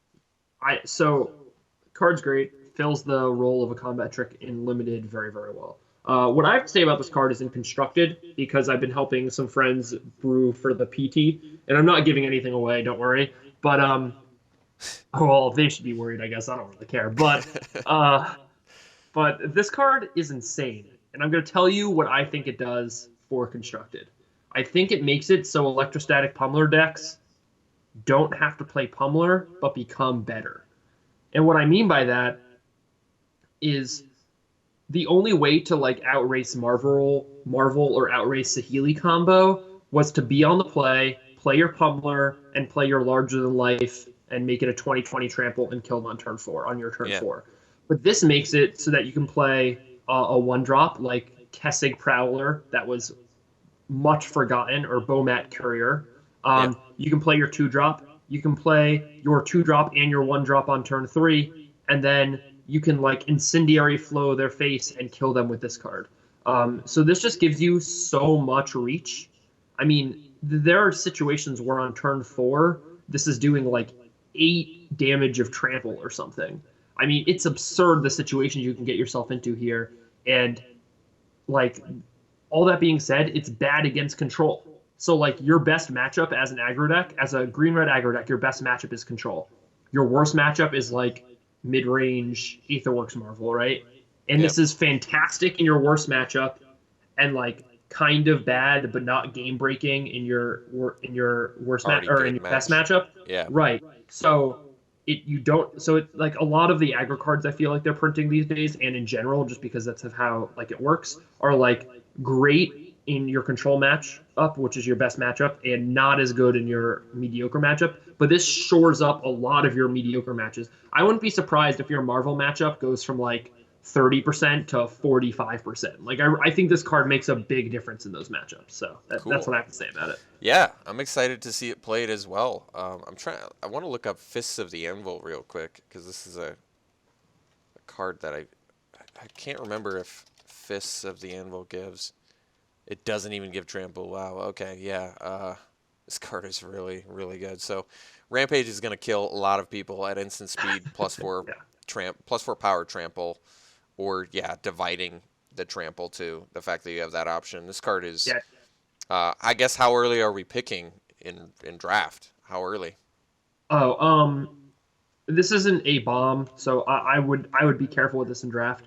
I will say that in some of the like white, like the red white archetype was probably the worst archetype if you were in red, at least in Kaladesh. And this card completely changes it if you can get one of them, Yeah. because red didn't really have a lot of ways to do a lot of stuff with servos. It couldn't put counters on them. It couldn't use them to gain life or anything like black could. So red white was pretty bad, but this makes the red white deck much better, because you can just Push sometimes through this the damage does you need to.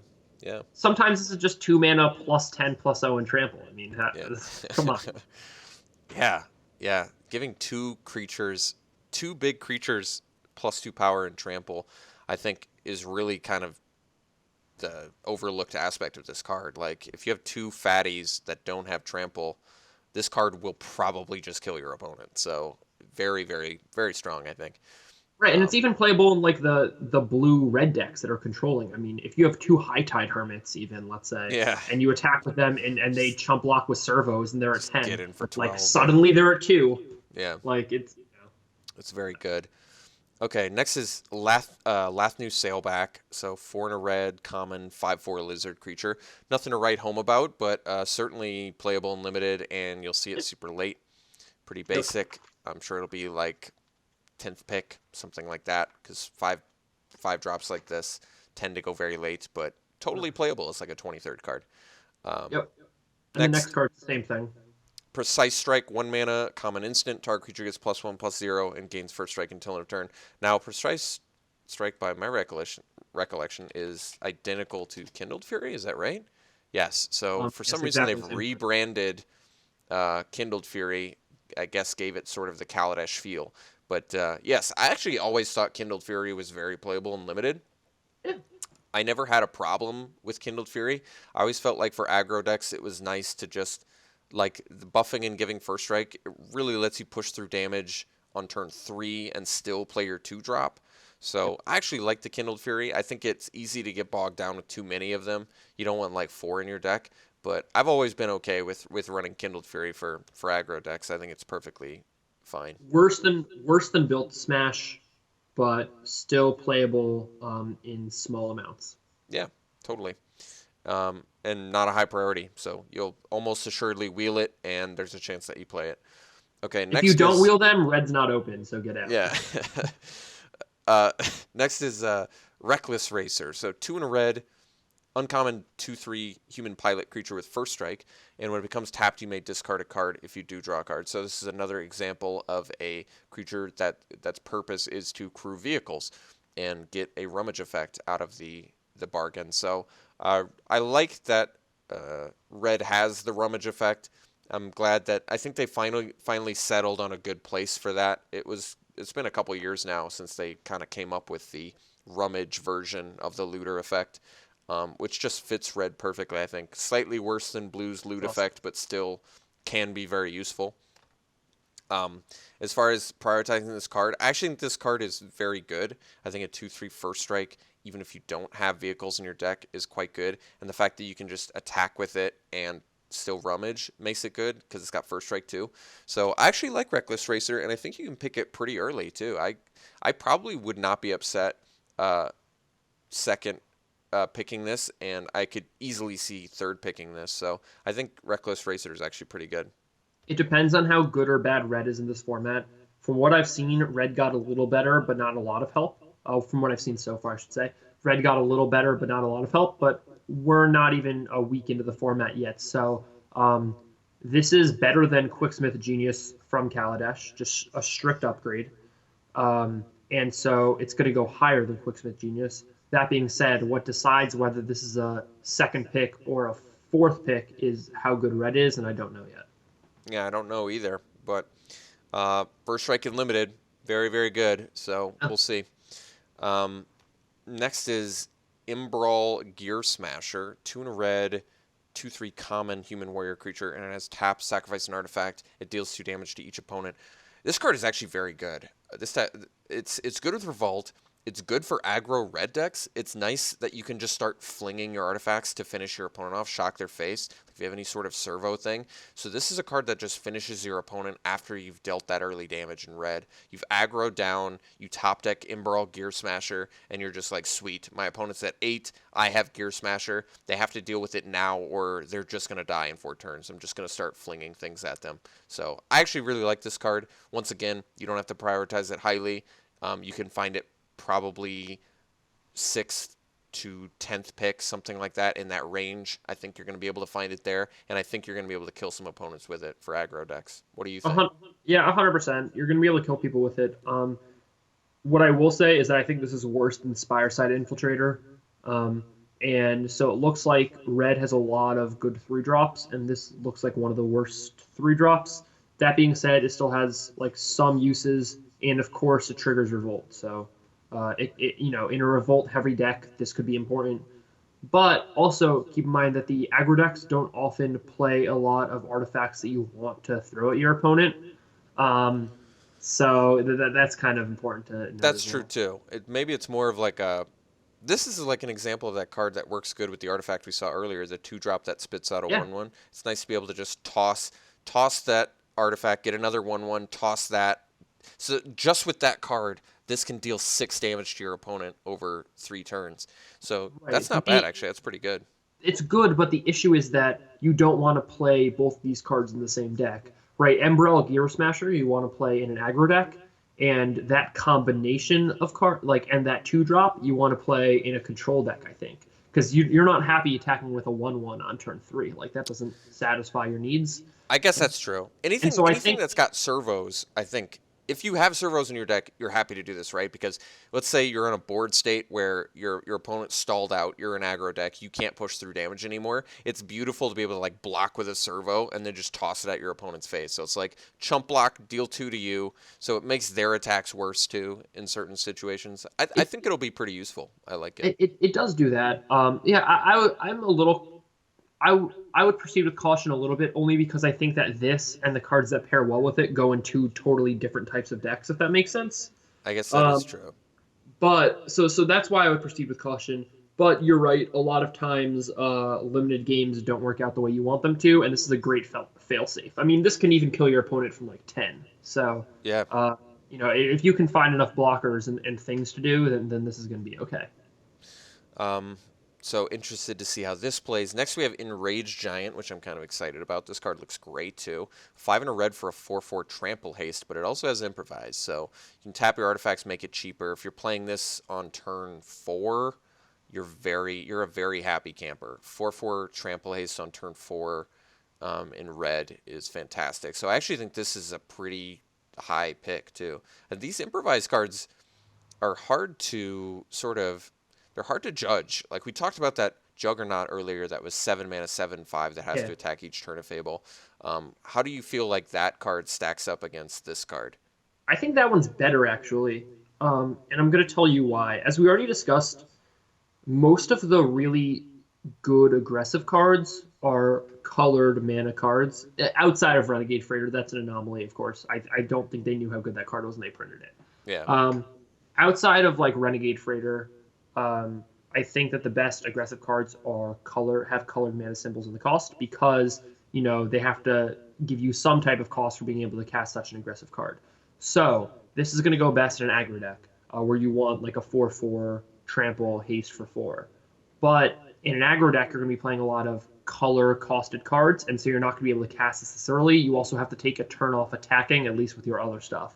So I actually don't think this is as good as the Juggernaut because in the Juggernaut deck, at least you can kind of set up with your servos, play your Juggernaut, and then just start bashing for 7. It also kills them in 3 turns. This takes 5 turns to kill them.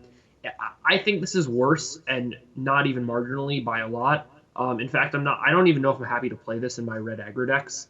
But again, I could be wrong. We're very early in the format. No, I think you made some pretty valid points there. So we really, yeah, I guess you're right. It's totally dependent on can red play a good amount of artifacts and still be aggressive. And I guess maybe as of now, we haven't really seen too much that's blowing us away in terms of red artifact aggro. It really has to be with like white or something like that and get some sort of good artifact synergy. So maybe you're right. Maybe the Enraged Giant is not as good as it appears, and I think I got the illusion because I saw that Juggernaut earlier. But it's just nice because the Juggernaut can kind of fit in anywhere that's got an artifact heavy deck.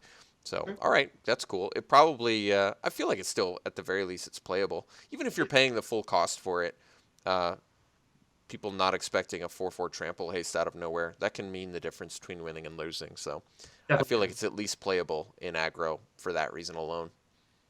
No, 100%. I mean, people played Tenement Crasher in that format, which was a 5/4 haste for 6. So Yeah, people are definitely play a 4/4 trample haste for 6 with upside and improvise. I mean, people are yeah. going to play it. It's fine. I'm not sure how much I like it, and I'm not sure how much you're actually going to use the improvise, which is kind of the issue I have.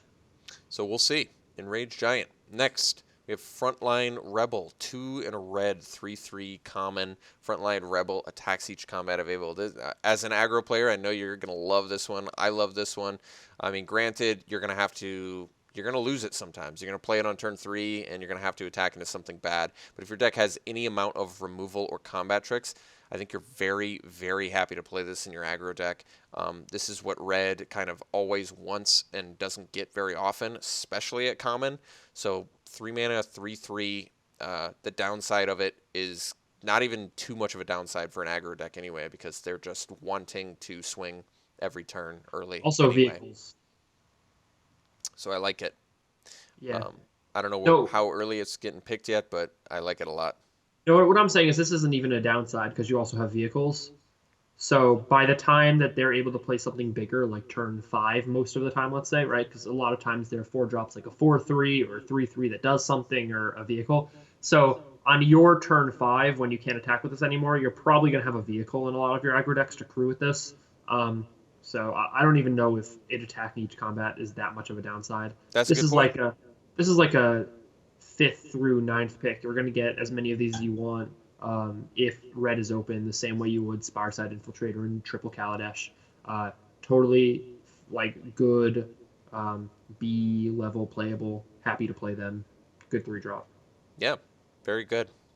Next, Gremlin Infestation. 3 and a red, uncommon aura, enchant artifact. At the beginning of your end step, Gremlin Infestation deals 2 damage to enchanted artifact's controller, and when enchanted artifact is put into a graveyard, create a 2/2 red gremlin creature token.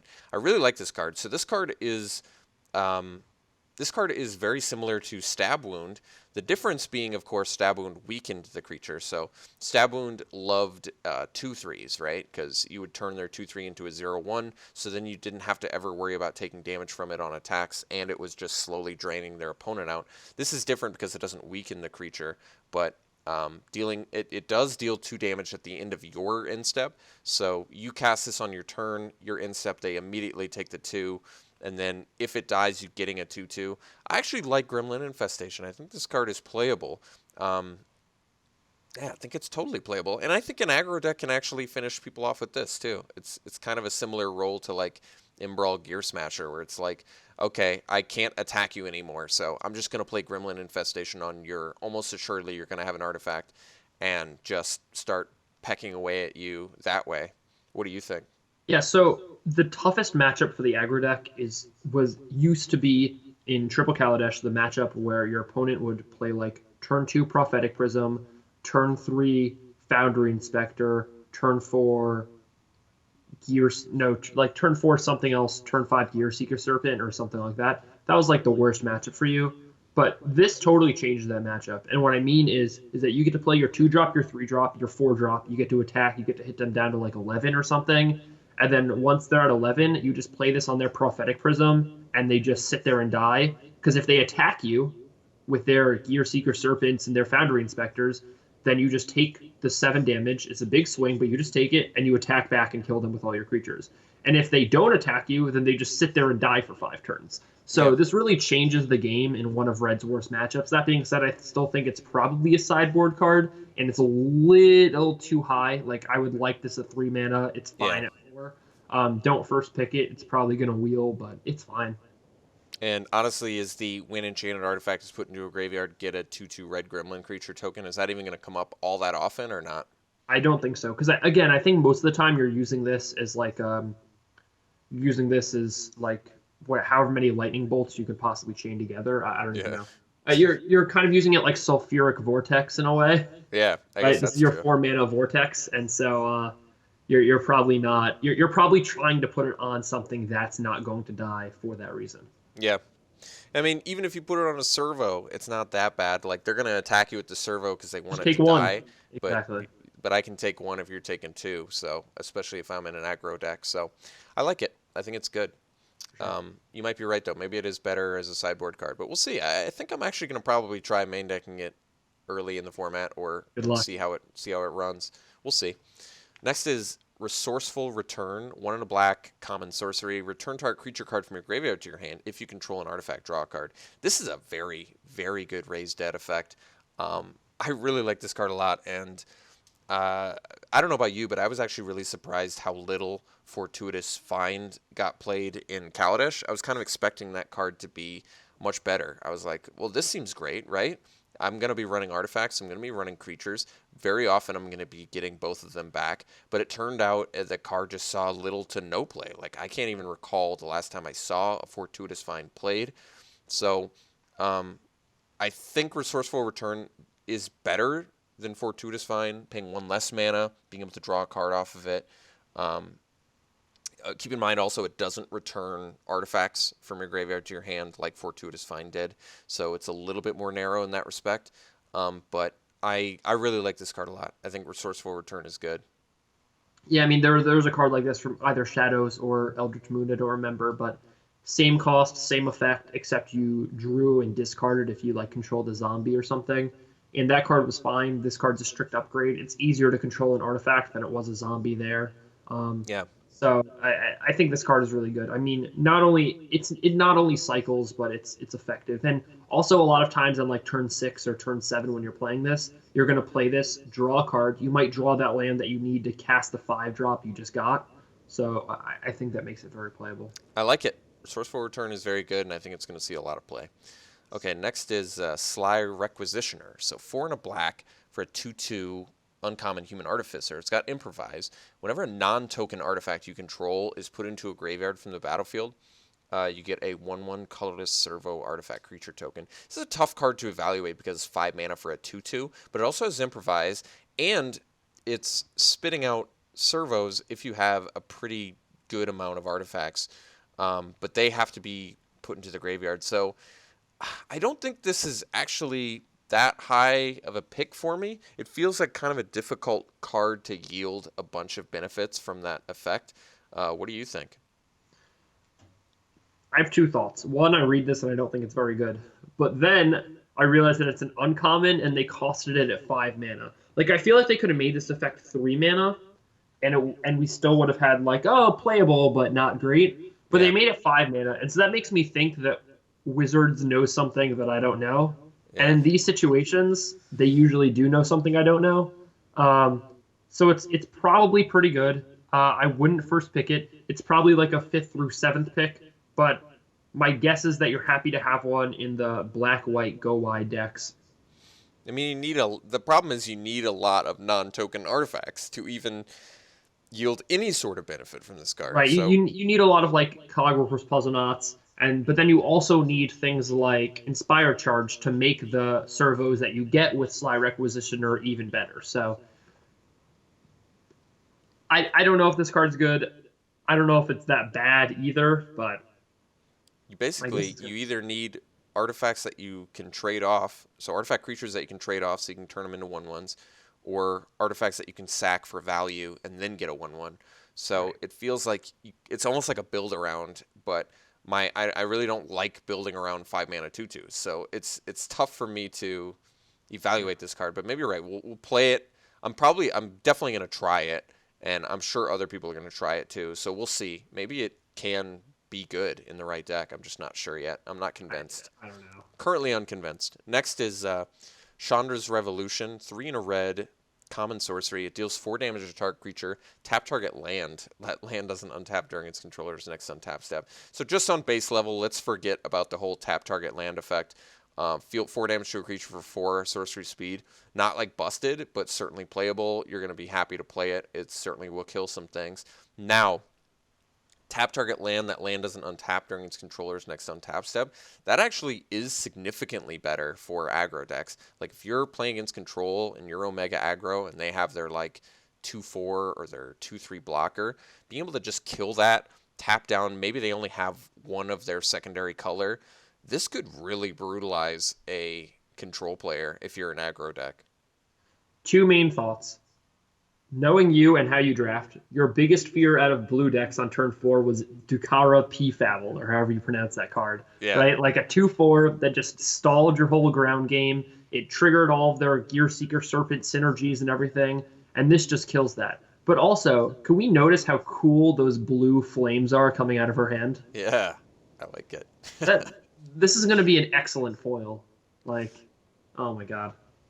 I can't wait to Photoshop this picture. So yeah, well, so this card is really good. I think this will definitely see a lot of play in aggro decks, and it passes a test for me, especially as a 4-drop, which typically isn't that great. It's good. Because I mean, a lot of times I'm thinking of older formats where there's a lot of times the 5-mana common sorceries that deal 4 damage to a creature, Right. plus some other beneficial effect, whether it be Scry 1 or something like that. This is significantly better being 1 less mana and still having a net benefit effect, and it's at common. I could even see Chandra's Revolution being played as like a 2 of in your aggro deck, and you not being terribly upset about it. So I like Yep. this card.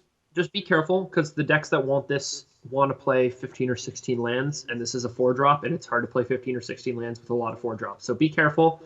That being said, it's still even good in your green-red stompy decks that want to play 17. So Yes. it's a very playable card. Don't pick it too highly. It's not as good as Welding Sparks, but pick it around the same spot that you would pick Chandra's Pyrohelix, let's say.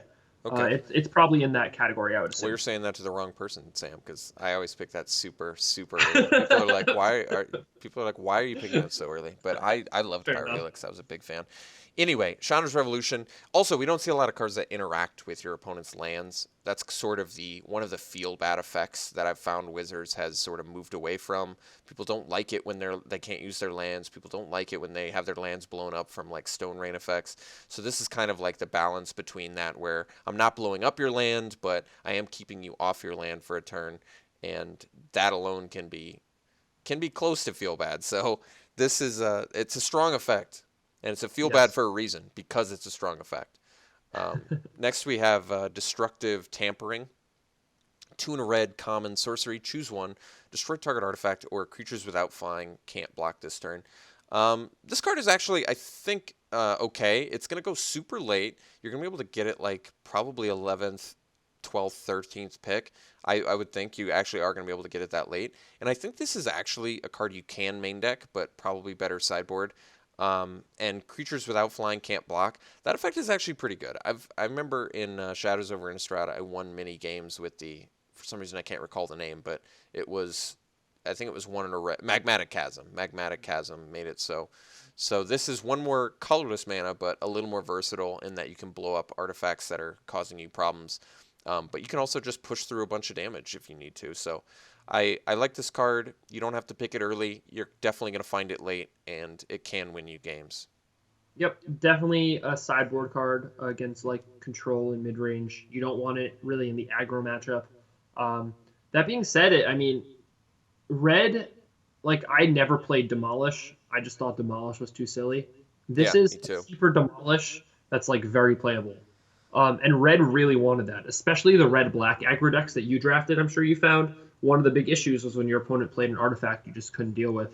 Um, and this allows you to deal with that. So I think what they were trying to do is move red in the right direction, and I hope that happened. But I'm not sure that a bunch of like kind of sideboard, kind of main deck cards really give red the push it needs to be competitive in this format. But we'll see. That's true. No, that's a good point. If we're looking at it from this perspective of, well, it's a great sideboard card and we're doing that too many times in red, that is actually a bad sign. That's not a good sign. If they have a lot of good sideboard cards, that's not a good sign. Okay, so but destructive tampering to me, at least both effects are something that I think you can be very happy as like a red aggro player having. So that's nice. Okay, next is Gonti's Machinations. This is a 1 black uncommon enchantment. Whenever you lose life for the first time each turn, you get an energy, and then you can pay 2 energy and sack the Machinations, and each opponent loses 3 life, and you gain life equal to the life lost this way. So this is a very interesting card. Actually, I don't hate this card. I think it's, you don't have to pick, you're definitely not picking it early because it feels like sort of a little bit of a build around, seeing as it interacts with energy, and it requires that you lose life to even get energy from it, which I'm not a big fan of. It does, the drain effect is reasonable. It's not terribly difficult to get that drain effect, and it sort of helps you mitigate the damage or the life loss that you got to get the energy since you're gaining it back with the drain effect. I think, I don't even know where I would pick this. It seems like a lot of people are going to be completely uninterested in this card, even if they're in black. So if you're some sort of black energy deck, I think you're going to have free reign over picking Gonti's Machinations. You're not going to have to worry about, you know, uh, not wheeling it or something. Like I said, I think anybody who's in black, not every black player is going to want to play this card. I don't think it's great, but I think you can easily wheel it. And if you're a black energy deck, you could play this card definitely. I think what happened with this card is they wanted to print a commander playable energy card that had to do with black. Um, and they had to make it uncommon so that there weren't too many of them in draft that clogged up the format. And I think that they did that well. Like, this card is kind of playable in draft, but you're most likely not playing it. Yeah. And it's an uncommon, so we're not going to see a lot of them, especially since there's only 2 boosters open. But everyone that wants that sweet commander foil is going to be able to get it. So I think this definitely does the job. Yeah, so it's going to go late, even if there's other black players at the table, and there might be a black deck that you're playing that's got related to energy, and I think in that deck this totally could be played. Because honestly, if it was just 1 mana, each opponent loses 3 life, you gain life, equal life lost this way. Wouldn't you like this card? I would think it would be pretty good for any sort of like deck that's aggro beating down hard. Even aggro, like what's beautiful about this effect in the aggro versus aggro match, that your opponent loses 3 life, you gain 3 life becomes a lot more useful because you're setting them behind while putting you up, so you're kind of destroying their game plan while still doing your game plan. So I feel like this card is actually better than it looks because it looks like it's pretty bad and it doesn't do much. But I think that if you can get that drain effect for 1 mana pretty consistently, you're not going to be too unhappy about it. Also, what I'm going to go ahead and say is that in constructed and standard, if you make 14 energy, you win the game with this card, and you win the Wait, game no, on one you have turn. to sacrifice it. You don't get to just Oh continuously drain. no! If you Ugh. got to continuously drain, this Oh card my would god! I be thought you got to continuously drain for a second. I was like, wait, they printed this in standard? But no, okay, yeah, yeah. yeah, So this card would be exactly what I way originally thought. Good in way too command. good. I think if you could continuously drain. But even without that, just the fact that you only get the one time effect from it, it's just a cheap enough cost, and there actually is some benefit from it. Where I think this card is actually okay. Even though it doesn't really, it's funny because it doesn't even interact with the board like at all. It's a very uninteractive card, but I think it's actually it's okay actually, and it's gonna go late. So just keep that in mind. Uh, Next is Ironclad Revolutionary, 4 and 2 black, 4/4 uncommon Aetherborn Artificer creature. When enters battlefield, you can sack an artifact, and if you do, you put 2+1/+1 counters on it, and each opponent loses 2 life. I like this card. It's expensive, which is a big problem, and you have to sacrifice an artifact to get the full potential of it, which isn't great. But paying 6 mana for a 6/6 that makes your opponent lose 2 life seems playable. It's an uncommon, so you're not going to see it a lot. I think it's actually going to go pretty late. I don't think anybody's going to prioritize this early. So I think you'd be okay playing with it as a one of. If it was your top end on an aggro deck, I don't know if you're super happy about it, but you could probably do that. It's an artificer, so it's got some goggles synergy. I'm not in love with it. I think it's playable, but it's gonna go late. Yeah, it's fine. I'm really excited about this next card, though. Okay, Ah, let's do the next one. So next yeah, is this is right up my alley. Ooh. Perilous Predicament. 4 and 1 black, instant, uncommon. Each opponent sacrifices an artifact creature and a non-artifact creature. Wow. So almost built in 2 for 1, although we've got the fabricate effects from Kaladesh. So there's certainly going to be times where your opponent's just like, whatever, I'm going to lose my servo token. I'm going to lose my 2/2. I don't really care. But there's also going to be times where your opponent's going to lose their 7/5 Juggernaut, and they're going to lose their 5/5, beater. So at instant speed especially, I really like how this works. Like, you can attack into their board or they're attacking into you, and you do good trades, and then you play this, and you set it up perfectly and just wipe their whole board. What did you want to say about it? What I wanted to say is, in the aggro decks, in the black-red aggro deck specifically, that we both have an affinity for, how much better is this than Wayward Giant? Like, we used to have to play Wayward Giant on the top end of our curve, but now, like, the blue deck that we already had trouble with that plays John Jeet, Century, and Dukawa Peafowl. We just kill both their things, attack for 11, put them at 3, and then they die. Like this Yeah. card just like the thing is that the servo decks were already chump blocking us early in the game because we were putting on so much pressure. So maybe this isn't the greatest control card in that sense, but I think this is a phenomenal aggro curve topper. I think most people think of aggro curve toppers as creatures, but I think this really does a good job because when you're an aggro deck, your opponent's probably not going to have a lot of servos because they're going to have to use them trying to block early in the game. Yeah. So that's not an issue anymore. That's not a drawback. And you just get their two big creatures, like you get their Arborback Stomper and their whatever else they happen to have. Like I really like this card. Yeah, so how really do you think this card is first pickable solely just because it's a removal spell? Might be, even though it's a 5-drop. I think it's probably like third to fifth pick, first pack, but I could definitely see myself first picking this in the second pack, Okay, if that if makes you've already sense. established you're in a sort of aggressive black deck, you could totally see Right. this. Okay. I probably want to be black red or black green. I don't know if black white seems to have a lot of explosion power in the mid to late game where it has like inspired charge or you give all your things +1/+1 and then you attack with everything. But black white doesn't seem to have a lot of like sustained aggressiveness throughout the course of the game. So I don't know if this is a good black white card, but phenomenal in black red, phenomenal in black green, and still very playable in the other color combinations. Yeah. Looking forward to playing with that, definitely. Okay, next Definitely. is Renegade's Getaway. 2 and a black, common instant. Target permanent gains indestructible until end of turn, and you create a 1/1 colorless servo artifact creature token. So it's not going to be a high priority pick for me. Yeah. I think it's actually playable, and also keep in mind it's target permanent gains indestructible, so it is kind of cool that it can like protect your, it can actually protect your vehicles when you can't crew them. It can protect your enchantments if you're running them. So there are just sort of like weird things like that. Getting a 1/1 servo is not that much of an upside, and paying 3 mana for indestructible is not really what I want to do. But this is another example of a card like Rush of Vitality where we're seeing indestructible in black, which Yeah. is, I feel like, a little bit unusual, but maybe not. I don't really know. I think this is going to go very, very late, and I think most of the time you're not going to play it. But I could certainly see myself playing it, and I think I'm going to play against it probably once or twice as well. So, anything to add to that?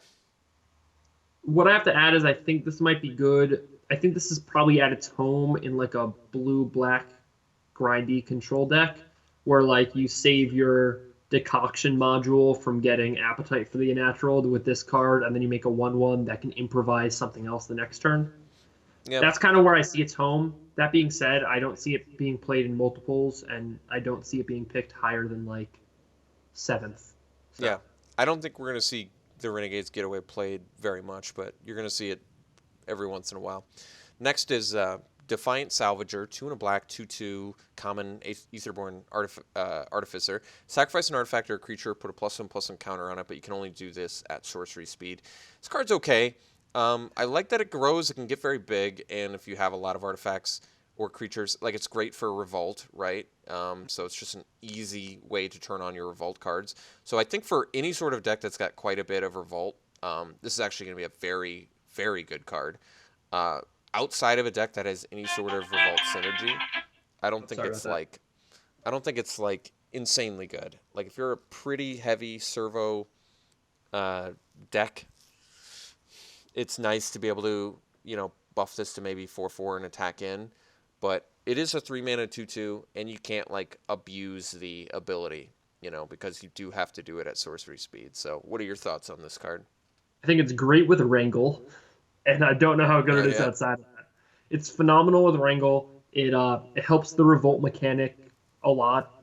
I don't know how playable it is outside of that. I think it's just like a 2/2 for 3/2 often, and even when you do make it a 3/3, a lot of times the artifact you sack has some use.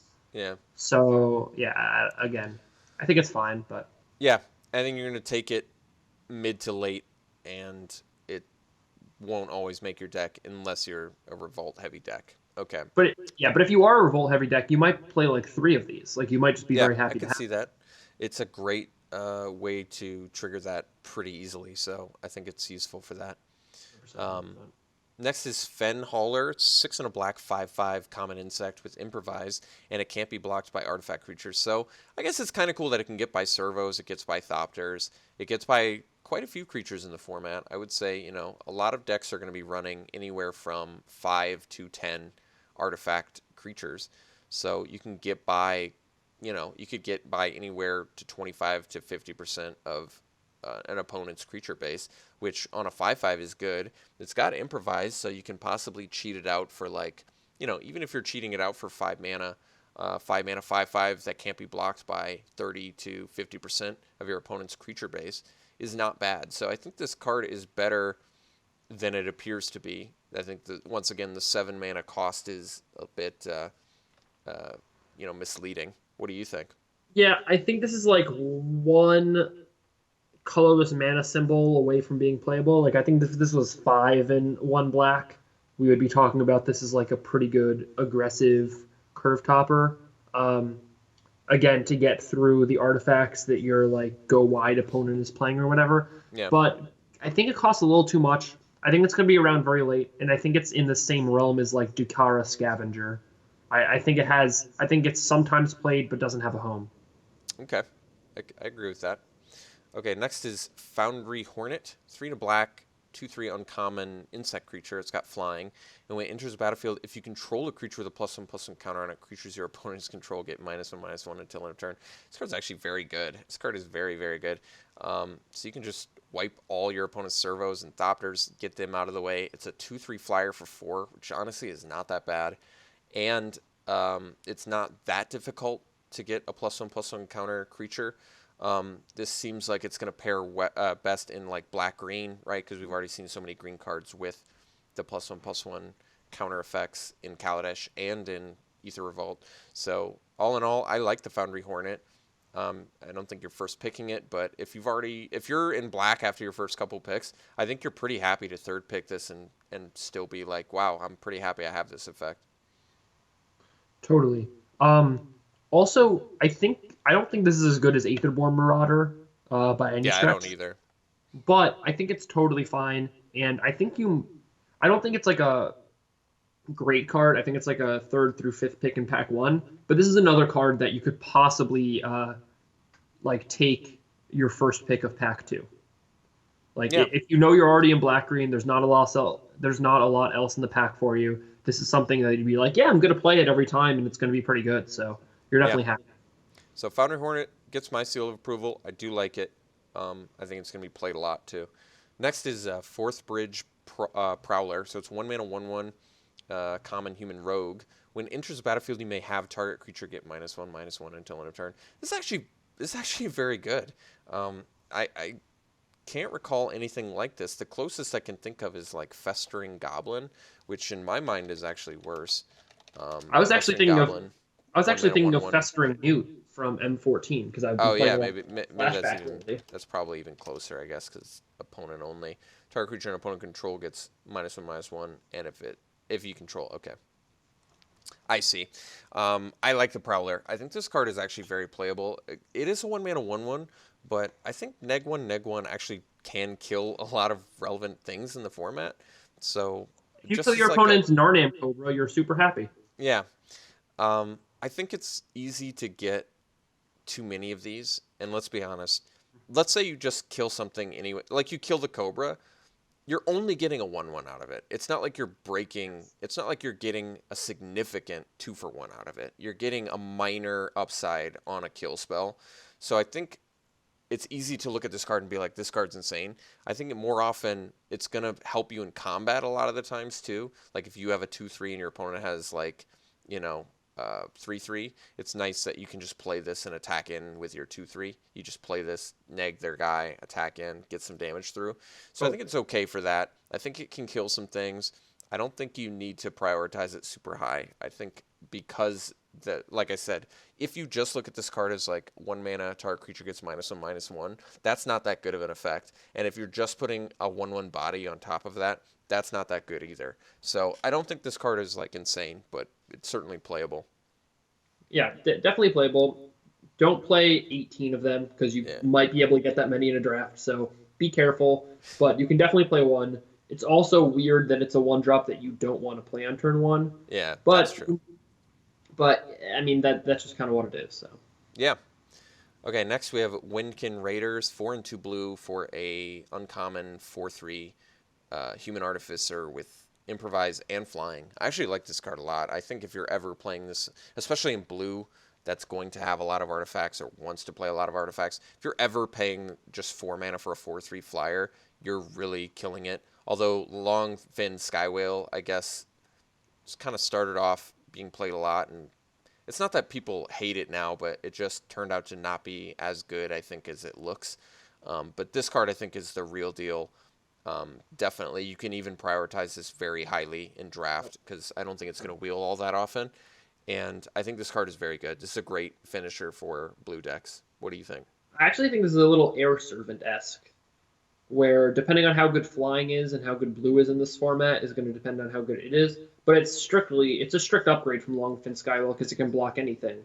So that's really important to note. But in it could possibly even be cheaper. But the fact that you have the opportunity to play it on turn four, just going artifact artifact on turns 2 and 3 is very strong. Like a turn 4/4/3 flyer with no downside. Like I mean, sign me up for that one. So Yeah, definitely happy to play this card. Also worth noting that it kills your opponent in 5 turns, so it's a pretty quick clock in a control deck. It's definitely good. yeah. Winkin Raiders, very, very strong card. Next is Alley Strangler, 2 and a black, 2/3 Menace, Etherborn Rogue, common creature. Not a huge fan of this card. 2/3's not really what I want my Menace to be. I much prefer the 3/2 Menaces for 3. I think we've seen those in red.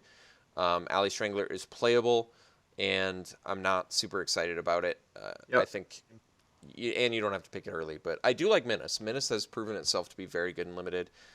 It's just attached to a 2/3 body. I don't think is going to be all that good all that often. Like I most mean, of the time, they're just going to block yeah, it with 2/2/2s and kill it.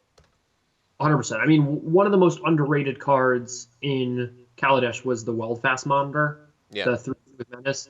I mean, that card just killed so many of my opponents. So they definitely like harnessed it back here a little bit in front of a 2/3. Again, maybe playable if you're short on 3 drops, but the aggro decks in this format normally have too many 3 drops. Um, so I don't think that's going to be a problem. You definitely sit this on the sidelines sometimes, but when you play it, you're not like disappointed to be doing so. the power is just the important part of Menace that you want. That's why Weldfast Monitor was good. You're paying 3 mana for 3 power, and they have to block it with 2 creatures. Otherwise, you're just pounding them turn after turn for 3. The clock is just so much significantly different when it's 2 power. So, much less of a fan of Alley Strangler than I am of anything else. With Menace with like at common. Next is Cruel Finality. 2 and a black, common instant. Target creature gets -2/-2 until end of turn. Scry 1. So this card is very good actually. I like scrying. It's not busted. You're probably not first picking it. Almost assuredly not first picking it. I would say most of the time.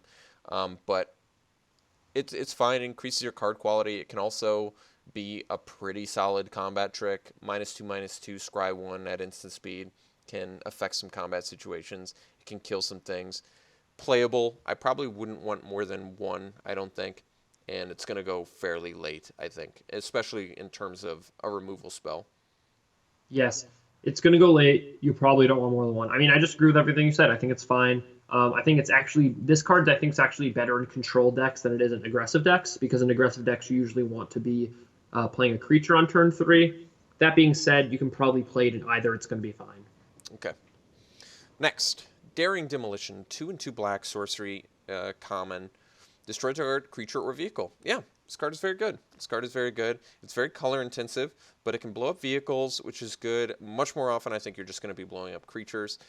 And yeah, 4 mana, even though it's a sorcery, I mean, obviously we would have loved to see it at instant, but just murder is really not something that they're doing at common, especially anymore. I think last time they printed that was at uncommon. So for a common spell at 4 mana that kills any creature and can deal with vehicles, which are significant in this format, I really like this card. So I think you could easily first pick Daring Demolition. You could 100%. probably play 3 of them and still be perfectly content with that. So I Happy. like Yep. it. It's good. Yep. 100%. Totally agree. Very happy to play it. Next is Negate. All right, this is a reprint that we see pop up all the time. I actually think you can main deck Negates. Just think that your opponent. I think most of the time your opponent's going to have 8. I think 8 is like the typical number of non-creature spells. That would assume 15 creatures and 8 non-creature spells. So most of the time it only is going to affect 8 spells in your opponent's deck.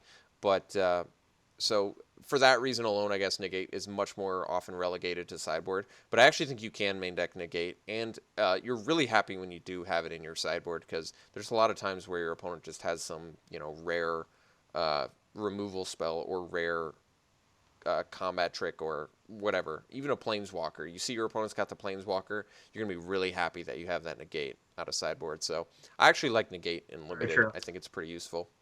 I'm in with that. I mean, I don't main deck it a ton, but I also don't play as much blue as everybody. So, what I will say about this is I really like the sweet new art.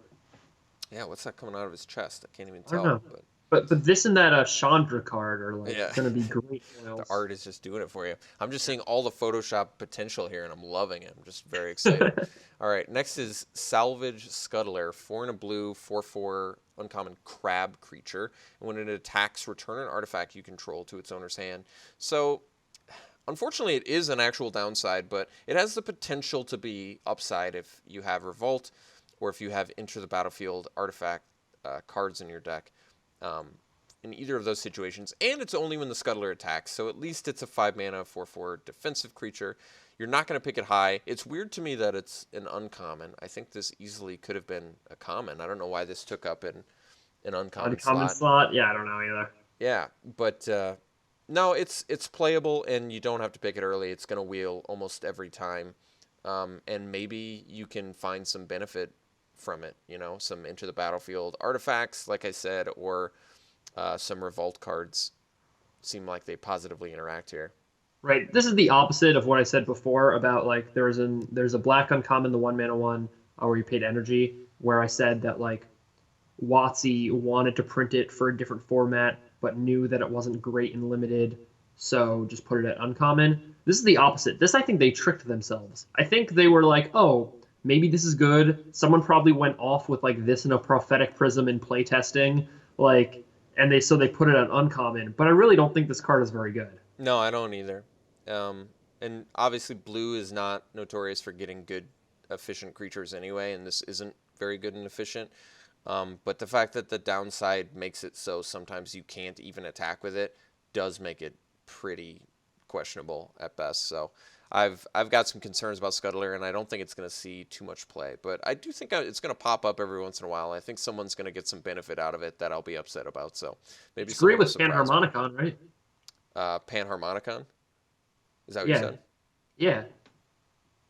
Wait, Isn't this card just bolstered with that? Like if like let's say you play turn 2 Prophetic Prism, turn 4 Panharmonicon, turn 5 this, bounce your Prophetic Prism, draw 2 cards, bounce your Prophetic Prism, draw 2 cards. Like just keep doing that. does that Right? work? I don't even know. Wait, you wouldn't even be able to do it until turn 6 because you have to wait till. All right, but we're living in like Christmas magical dreamland over here, Alex. Like calm down. This is Well, great, right? The commenters can put on that. I want to see people that want to bust Salvage Scuttler. I bet no one is excited about that one. All right, next is Shielded Aether Thief. 1 and a blue, 0/4 uncommon Vidalcan Rogue with Flash. And when it blocks, you get an energy, and you can pay 3 energy and draw a card. This card's actually pretty good. Like a control deck would want this. People are going to be unhappy attacking into this if they can't kill it, because they're going to think about it in terms of, oh man, this is going to draw some cards for my opponent. And if you're in a green-blue energy-heavy deck, I think you're actually really happy to have this card. It's going to be drawing you cards, so I actually like this card quite a bit. I think if you're in blue, you're definitely going to want this card. And the fact that it's got Flash is not irrelevant either. So I like it. Not first pickable, but definitely like 3rd through 6th. You're probably not going to see it any later than 5th or 6th. I think it's pretty good, especially in the decks that make a ton of energy. This card just, I mean, it snowballs because not only do you draw a card, but in the decks that make energy, that card that you draw usually makes you energy. Yeah. And then you get to draw another card. So it's like adding cycle to a lot of things. Plus, it is great against the aggro decks, and it gives you flash, so it helps you in combat a little bit. So yeah, I think it's good. Big fan of Aether Thief. I think it's going This to is see a another lot of play. reason. Yeah, this is another reason to main deck negate, by the way, because if you have 2 mana flash cards like this and the -4 -0 enchantment in Kaladesh, then being able to hold up 2 mana suddenly means a lot. Yeah, Um, that's true. so It just gives you a lot of tools in the toolkit. It's like, okay, I can flash block this, I can counter that, I can weaken this. So that's true. It's good. Next is Take into Custody. 1 blue instant common. Tap target creature it doesn't untap during its controller's next untap step. So if we were to compare this to a card like, say, Frost Breath, mhm. which one do you like more? Would you rather pay 2 more mana? Oh wait, this is the wrong one. There was one that's 3 mana, tap 1 creature and draw a card. So would you rather pay 2 and a blue, tap a creature, draw a card at instant speed, or 1 tap a creature, it doesn't untap? I think I would rather take this one. I think the question in this format's going to be whether you would rather have this or Pressure Point. Mm-hmm. Is that what you were looking? Because that's Yeah, I one, guess it's pretty similar to that. and I think they go in similar decks.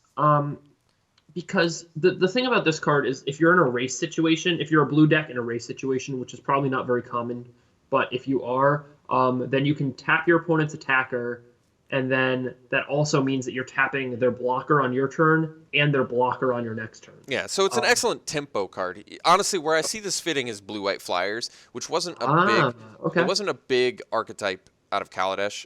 It kind of remains to be seen if that gets better in this format. I wasn't really impressed with Blue-White Flyers in Kaladesh, and it doesn't pop up that much anymore. I don't think it's a very popular archetype, mostly because people just shy away from blue.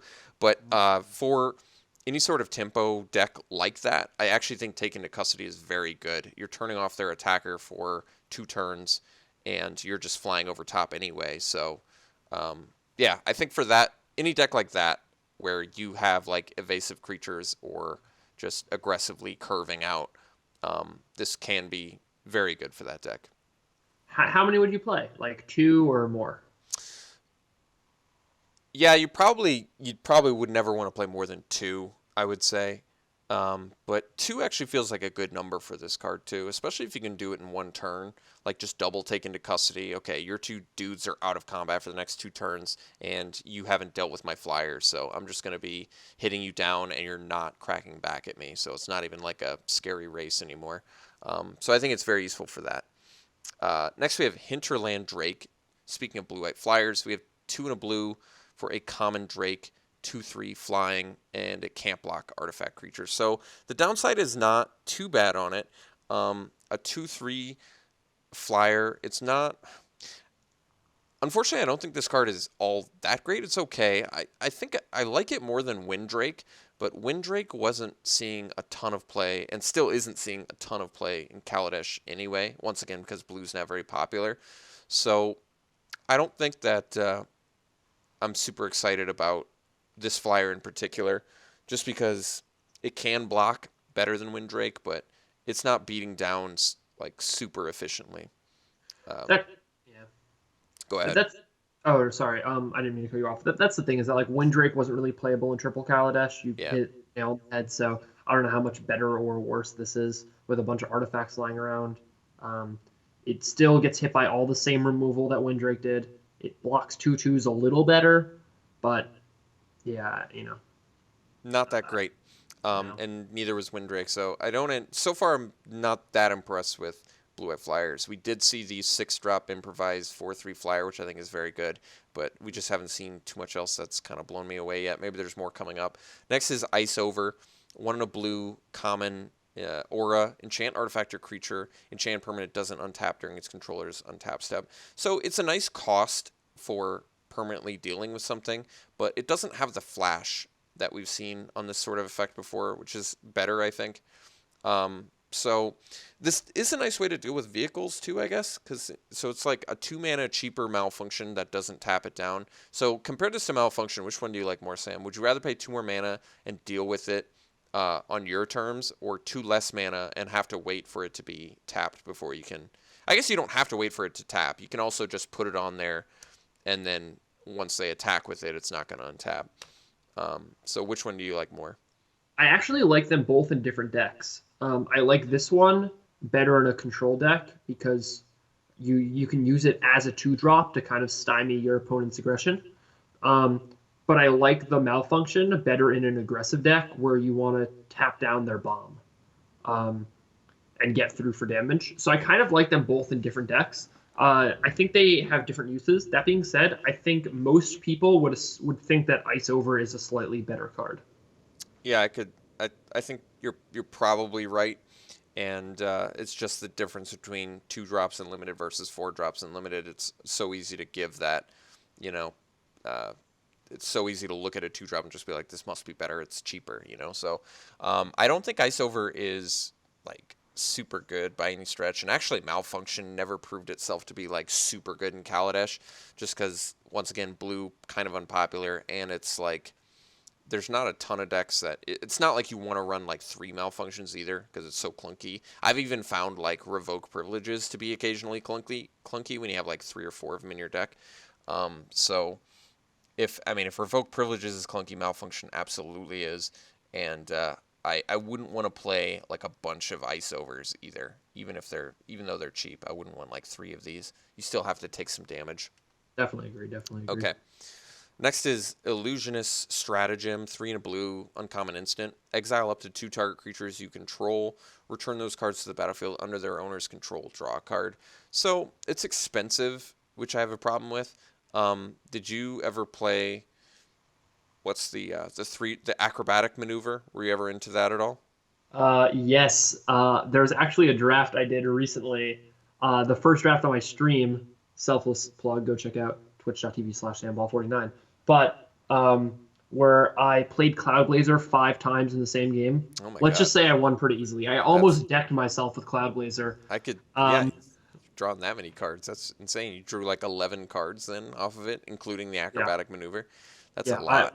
well, I played Cloud Blazer. Then the next turn I Wispeaver Angeled. Then the next turn I Aviary Mechanicked, had the land, played Cloud Blazer again. It was pretty sick. That is But sick. the dream with this card, this is another send me your screenshots pick. The dream with this card is to play Cloud Blazer, Angel, Wispeaver Angel, bounce them both, stack the triggers that Cloud Blazer enters the battlefield, you draw 2, then Wispeaver Angel enters the Blink it battlefield, again. bouncing Cloud. Oh my god. That's Just pretty live the cool. dream, please, one Yeah, time. I think stratagem is a very corner card. You have to be a specific deck to want to play it. It's also expensive, even if you are the deck that wants to play it. So I think you're gonna have free reign of always being able to find the stratagem if it's in the pack. I would not worry about it not wheeling. I think it's gonna wheel very often. Um, and I don't think it's that good of a card. It's more of like a too much value for or good value for too much cost sort of thing. So yeah, I don't anticipate stratagem seeing all that much play. Next is Leave in the Dust, 3 in a blue for a common instant. Return target non-land permanent to its owner's hand. Draw a card. So it's expensive, but I do like that it replaces itself, and it's a non-land permanent. This card's playable. I would not play more than one, I don't think, since it doesn't permanently answer something, but I would play it. I would definitely play it. Yeah, as you said, this goes best in like the blue white Flyers deck, and I just don't know if there's enough to make that deck work. Probably not. Not from what we've seen so far. But yeah, I I think mean, Leave in the Dust, okay. Playable is a one of. I wouldn't go too deep on them. It is cool that it replaces itself, but 4 mana is a pretty steep cost to just bounce. 100% agree. All right, next we have a Restoration Specialist, 1 in a white, 2/1 uncommon Dwarf Artificer. Pay a white and sack it. You can return up to 1 artifact card and up to 1 enchantment card from your graveyard to your hand. That's kind of cool, actually. So potential for huge value, even if you're just getting back an artifact card from your graveyard with it. I think that's pretty good. Even if it's just like chump block plus sack it, get an artifact card back. So I actually really like this card a lot. I think this card could be pretty highly prioritized for a white deck, like any white deck too. I don't think there's any deck in white that would hate this card. What do you think? No, it goes well with Inventor's Goggles. It goes well with anything that cares about dwarves. I don't know if there's anything right now, but it goes well with a bunch of stuff, and it's great in both control decks and aggro decks. I mean, just go get your get in 4 damage with it, and then get your Renegade Freighter back. Hmm. I think it's very good. I would be very happy to pick it like third through sixth. If you see this fourth pick, it's definitely a signal white is open. So keep that in mind. Very good card. I like it. Next is Thopter Arrest, 2 and a white, enchantment, uncommon. When it enters the battlefield, exile target artifact or creature an opponent controls until it leaves the battlefield. This is great. This is a great card. So it's like Oblivion Ring, but it doesn't deal with all the non-land permanents. It only deals with artifacts or creatures, but most of the time that is what Oblivion Ring is hitting anyway. So this is basically an Oblivion Ring at uncommon, and I like it a lot. Anything to Yeah, add to that, I guess? no, I mean the only thing I have to say is that I'm pretty upset that this isn't an Oblivion Ring because Standard really needed an Oblivion Ring.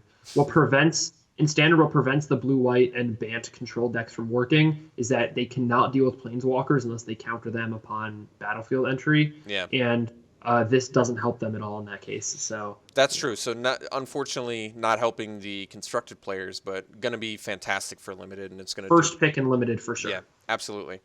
Next we have Bastion Inventor, 5 and a blue, 4/4 improvise hexproof. Uh, this card's actually pretty decent. Hexproof is great. We really don't see it.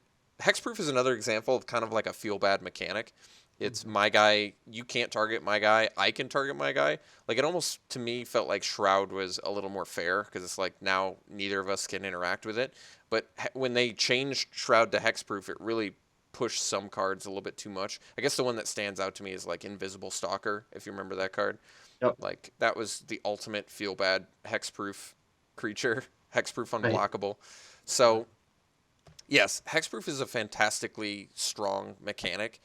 Is it good enough where a 6 drop that you're maybe yeah, I mean if you're ever playing this for a 4 mana for a hexproof in blue, you're pretty happy. If you're paying 5 mana for a 4 hexproof in blue, you're still pretty happy too. So I actually like this card. I think this is pretty good. It's fine. It's going to be around late a lot, Hmm. so you don't have to pick it early, and you're not going to play it all the time. So keep that in mind as well. Yeah, it's gonna go late, but I think it's actually pretty playable. Hexproof is Yeah. good. Next is Dispersal Technician, 4 and a blue for a 3/2 common Vidalcan Artificer, and when it enters the battlefield, you can return target artifact to its owner's hand. So it's like a bounce effect for artifacts. Even at worst, maybe just killing a servo. This card's fine. Um, I mean, I don't like that it can't bounce creatures, which is typically what we see in blue at this mana cost on this. Like this sort of effect is usually bounce a creature. This is more narrow. It can only bounce an artifact, but we are in an artifact set, so I totally think this is playable. But it's going to go later than the previous cards that are like this that used to be able to bounce creatures. Those used to be like super high priority picks for me at least.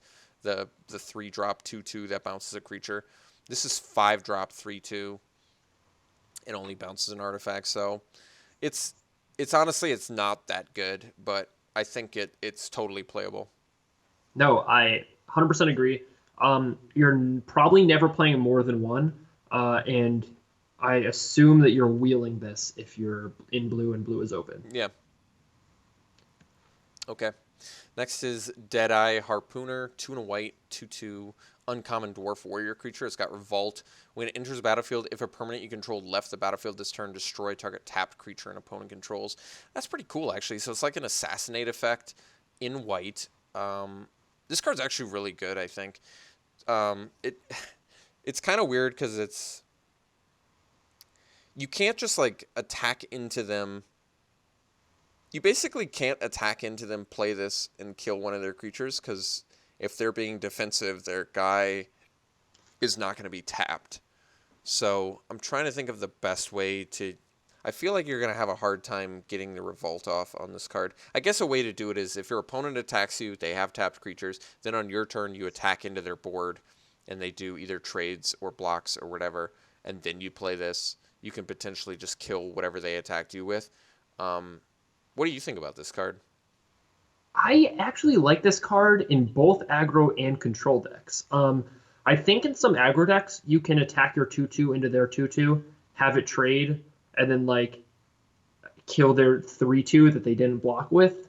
Yeah. Like, I think you can kind of get away with that. And also, a 2/2 for 3 isn't the worst. Like, you're still going to be okay with it. You're going to find a use for it.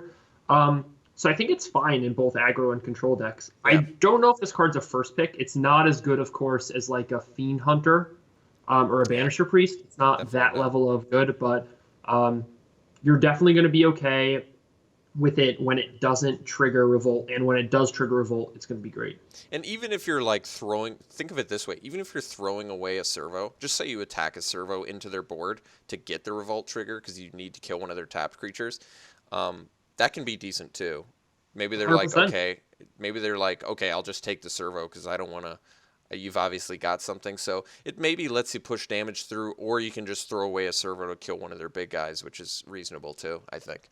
It also helps you late in the game, right? Where if you're like a go wide white deck, and you wouldn't normally be able to attack with everything because blocks aren't going to be exactly in your favor, this could turn them into your favor by post combat being able to kill something.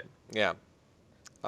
I think it's going to be awkward more often than not, but I hope I'm Yep. proven wrong by that. We'll see.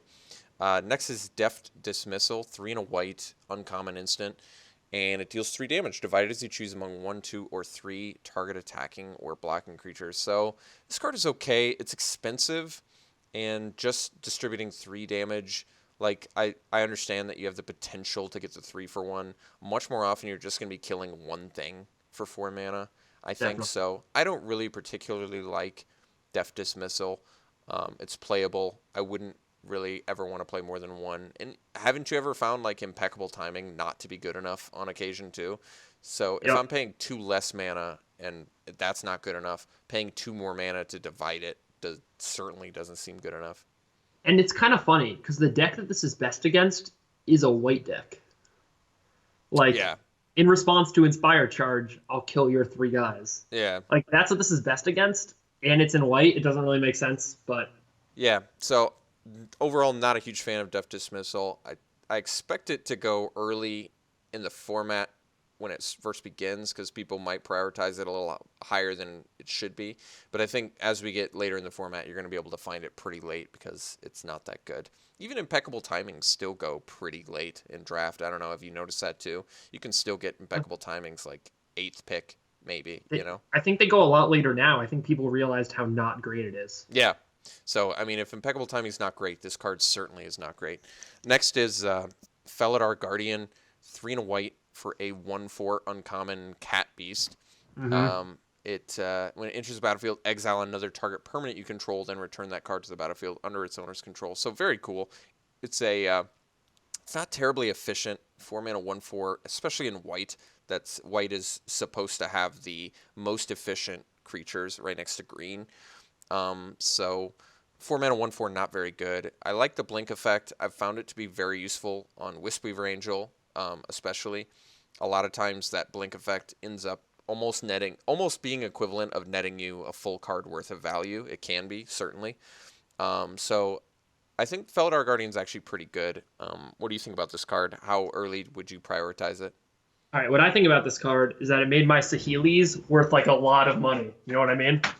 That's what I think. That's what I got. That was raining Saheeli's in my bedroom. So thank you, Felidar Guardian. I appreciate it. In limited, I'm probably excited to like 5th pick it.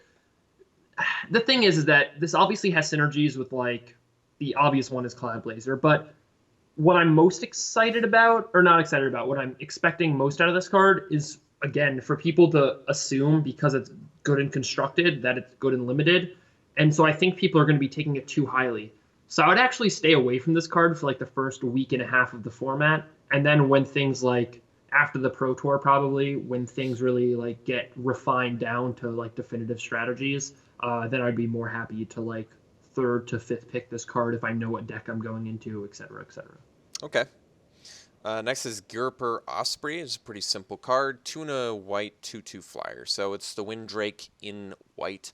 Unfortunately, the Windrake, just like I said, was not very good in Triple Kaladesh. Just not very good right now. However, this card I would say is better because it's in a more powerful color, and white aggressive creatures if you have white aggressive creatures, you're much more likely to want a Ghirapur Osprey in your deck. So, because just for the evasion. So I think outside of blue-white flyers, you can play Ghirapur Osprey, but outside of blue-white flyers, you can't play Windrake. So I think the Osprey has a little more versatility in that respect. 100%. I have no props for this one, so sorry to let everybody down, but I think it's fine. I mean, again, this is totally reasonable in any white aggressive deck. That being said, it's going to be best in blue white flyers, and I just don't think blue white flyers is going to be that good. Yeah, It seems right now that it's just a bunch of 3 mana, 2/3, and 2/2 flyers, and that doesn't really help kill people. So definitely does not. Okay, the next one seems pretty simple as well. 2 and a white, 3/2, Dwarf Soldier common. So playable. It's no yep. Herald of the Fair. In fact, it's strictly worse than Herald of the Fair, right? And I guess, is Herald of the Fair double white? No, it's actually just 2 and a white, right? Yeah, Herald of the Fair is 2 and a white, and it's Herald of the Fair is probably a C plus. So, and it's a common as well. So this is straight up strictly worse than Herald of the Fair. And like you said, Herald of the Fair was already kind of a low priority pick, so I don't expect Bastion Enforcer to make many ripples in the format. Next, we have Caught in the Brights, 2 and a white, common aura. Enchanted creature can't attack or block. When a vehicle you control attacks, exile enchanted creature. Okay, that's actually reasonable. This one actually has good synergy with the card that we saw earlier, the Restoration Specialist, because it gives you a realistic means to get the aura, the enchantment, into your graveyard and then net value from it later. So I actually like this card. Do I like it more than Revoke Privileges? Well, the difference is Privileges can actually, make it so things can't crew. This cannot do that. So this still allows the creature to crew, which I think actually does make it worse than Revoke Privileges almost all the time, outside of the Even corner cases where you've got the Restoration Specialist. right, no, but what I was saying is, or what I meant to say is, isn't this better than revoke privileges just because it can't get like fragmentized or appetite for a natural as easily? Like you just play this attack with your vehicle, then you exile both things. That's tough. I honestly I don't know. I think Revoke Privileges in my mind is better because there has been a lot of times where I've cast Revoke Privileges when they have a vehicle out, and I'm like, man, am I happy that's a Revoke Privileges right now? They can't do anything. They can't Totally. block with this creature, and they can't crew their vehicle. This does not have that upside. So I think a lot of times, especially since, I mean, on average, how many vehicles are you playing in your deck? At most, I'm playing 4 usually, and usually it's more like 2. So really, Right. this is only positively interacting with like a couple cards in your deck, probably most of the time. And I don't think that benefit is quite enough uh, to justify the downside of not being able to prevent them from crewing with their dude. So Totally. Okay. still a pretty premium removal spell, right? I mean, it's getting rid of something from attacking and blocking. It's a pacifism effect, but I really have found the difference between pacifism at 2 mana and revoke privileges at 3 mana is actually much more significant Huge. than, yeah. Yeah. Next is conviction, 1 and a white. Common aura, enchanted creature gets +1/+3, and then you can return conviction to its owner's hand. Deceptively good. We've got a revolt format, so just being able to chain revolt effects, you know, basically if you've already played this, just paying 1 mana to get a revolt effect is actually very nice. You're not going to have to prioritize this highly. You're going to be able to pick it up. So even if you're a dedicated revolt deck, you can expect to see conviction very, very late, and still get some use out of it, some play out of it. So I actually like this card. Yeah, I mean, this also does a bit of work. I think this helps the blue-white flyers deck actually, because now all of a sudden your 2/2s become blockers, and you can always like bounce it to your hand to put it on a different thing to attack. Um, like there are going to be some weird lines of play with this. I'm not saying it's like a great card. It's probably like a 20th playable. Like there are going to be things that are worse than this in your deck, but this is not going to be your best card. But there are definitely going to be some times where you need to have like 6 mana to like bounce it, play it, bounce it, play it, or something like that. Yeah. So I actually, yeah, and it doesn't really have the downside of most auras, which is, oh my god, I'm going to get 2 for 1, since you can just so easily bounce this back to your hand. So it's actually pretty good. I think Conviction is, like I said, deceptively good. I think it's good. Next is Dawnfeather Eagle. 4 and a white, 3/3 common bird creature with flying, and when it enters the battlefield, creatures you control get +1/+1 and gain vigilance until end of turn. This card's actually pretty good at common, giving you an evasive creature. Like 5 mana 3/3 flyer is not great, but certainly playable. And +1/+1 and gain vigilance on all your dudes is actually very good. You get to attack in and still be able to block with, you know, all of your dudes later on your opponent's turn. So I actually like this card. What do you think? Yeah, white needed this. I mean, it had this like a set and a half ago maybe with the 4 mana 3/3 that had the same effect but not flying. And this is 1 more mana for flying, which I'm okay with, because by the time you want this effect, you're probably up to 5 or 6 mana anyways. So definitely good. This is basically, I think, them compensating for only having 1 pack of inspired charges now. So I think this is their like Wizards way to say, hey, I know this deck really wants Inspired Charge. I'm sorry we can't print it in 2 back-to-back sets, but here you get something kind of similar. Would probably be willing to play like 2 of these, maybe not 3, but probably 2. Yeah. And if the Blue-White Flyers deck is going to be a thing, I mean, this helps a lot. Yeah, I would say this is probably top 3 of the Blue-White Flyers deck creatures that we've seen so far, especially considering this is a common. Okay, next we have Aerial Modification. This is 4 and a white for an uncommon aura. Enchant creature or vehicle. As long as enchanted permanent is a vehicle, it's a creature in addition to its other types. Enchanted creature gets +2/+2 and has flying. So this is an example. In a previous spoiler video, we already did the other card that's similar to this, the Siege Modification, which is 1 and 2 red, +3/+0 on first strike, but it also makes vehicles, it turns them into creatures.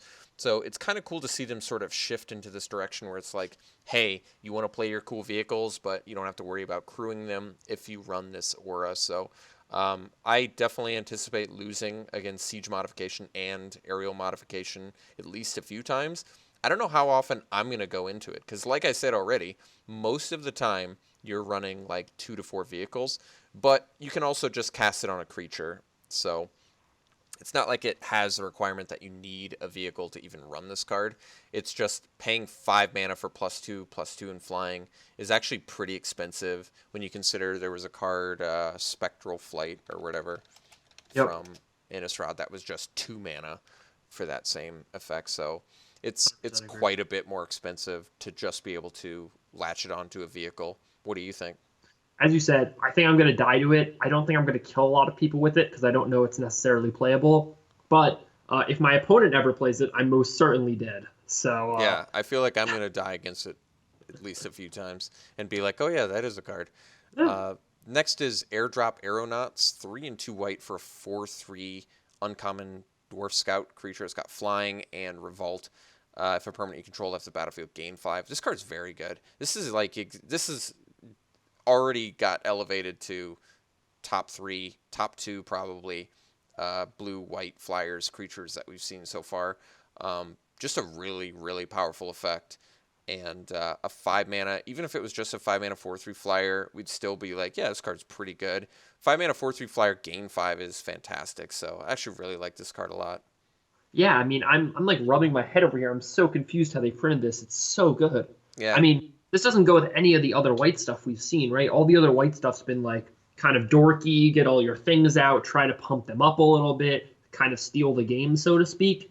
But this just seems insane, right? Like, this is the Arborback Stomper of white. So it's basically like just the white Thragtusk. Like, yeah. oh, card's so good. So I like it. Airdrop Aeronauts is going to be a high priority.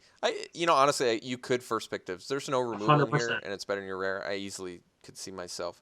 You're going to first pick this as often as you're first picking like a Arborback Stomper, which is, say, fairly often. Yeah. Next is Alley Evasion, 1 white, common instant. Choose one. Target creature you control gets +1/+2 until end of turn, or return target creature you control to its owner's hand. So it's anti-removal, or it's a combat trick. I actually really like the versatility of this card. It's very good. I think it's better than Built to Last, and I would happily play 2 or sometimes even 3 Built to Lasts in a lot of my white decks. And I think this is a strict upgrade. I mean, it doesn't give indestructible to your artifacts, which is important, but I mean, sometimes like bouncing your Propeller Pioneer when they play their, Essence Extraction or whatever, and then being able to replay it and get another servo, and like sometimes that is what makes or breaks a game for you, and I think this does that very well. Yes, I'm very impressed with Alley Evasion. I think it's a great combat trick plus utility card. I mean, it's honestly from what I've seen so far, all of the cards that have the choose one, we've been pretty impressed with. So Yeah. it's tough to have the multiple effect cards, especially at such a reasonable cost, and be upset about it. Like it's just versatile and good. Next is Audacious Infiltrator, one and a white common dwarf or rogue creature. It's a 3/1, and it can't be blocked by artifact creatures. I like this card a lot. I mean, servos can't stop it, so a lot of the times it's gonna, you know, even defensively, it's gonna trade well. But offensively, it's gonna get past servos and thopters and make them trade with something probably. So, yes, you would jam as many of these as you possibly could in draft and still be happy about it. Yeah, I mean it's all the benefits of a 3/1 without any of the downsides of dying to servos. Like Yeah, it's great, and it's not restricted to aggro at all. Like a control deck is still very happy to have a 2 mana 3 power creature. So definitely and also keep in mind that like Glint Sleeve Artisan is also very good. So there are a lot of situations which you're going to be able to play this into Glint Sleeve Artisan, and you're attacking for like 6 on turn 4 or something, yeah, in which mono white, doesn't that's good. yeah, which doesn't sound absurd, but in draft where you already attacked for 3 on turn 3 and they're all of a sudden at 11 and on the defensive and you get to play a 4 drop, like that kind of thing is way different than them being at like 14 because this is only a 2/2. So Very good. it's very different. Okay, next we have Midnight Entourage, 2/2 black, 3/3 rare, Aetherborn rogue creature. Other Aetherborn you control get +1/+1, so not the most versatile or useful Lord effect, but still, there's certainly a few Aetherborns in the format. And whenever Midnight Entourage or another Aetherborn you control dies, you draw a card and you lose 1 life. This card's great. Even if you don't have any other Aetherborn in your deck, at least a 4 mana 3/3 that when it dies you get to draw a card and lose a life is still pretty good. So I like this card. What do you think? I think it's playable in draft. In standard, so I had someone bring this up to me on stream yesterday, and I had no idea what to say. I just maybe I'm just not like a creative enough mind for this. Maybe this takes someone of like much more creative talents than I, but I see where it stays in a limited where you're going to have a like there's a lot of black Aetherborn. You're going to be if it gives one thing +1/+1, then it's basically a 4/4, and that's totally good enough. And the draw card lose a life thing is so fantastic. So in limited, I'm definitely not afraid to first pick this in a weakish pack, but probably not too happy about it. Would prefer a removal spell or a better rare. That being said, it might just be a bomb in limited. You might just get to like draw all the cards you want. In constructed is the real question, and I don't think there are enough good Aetherborn to make a real deck.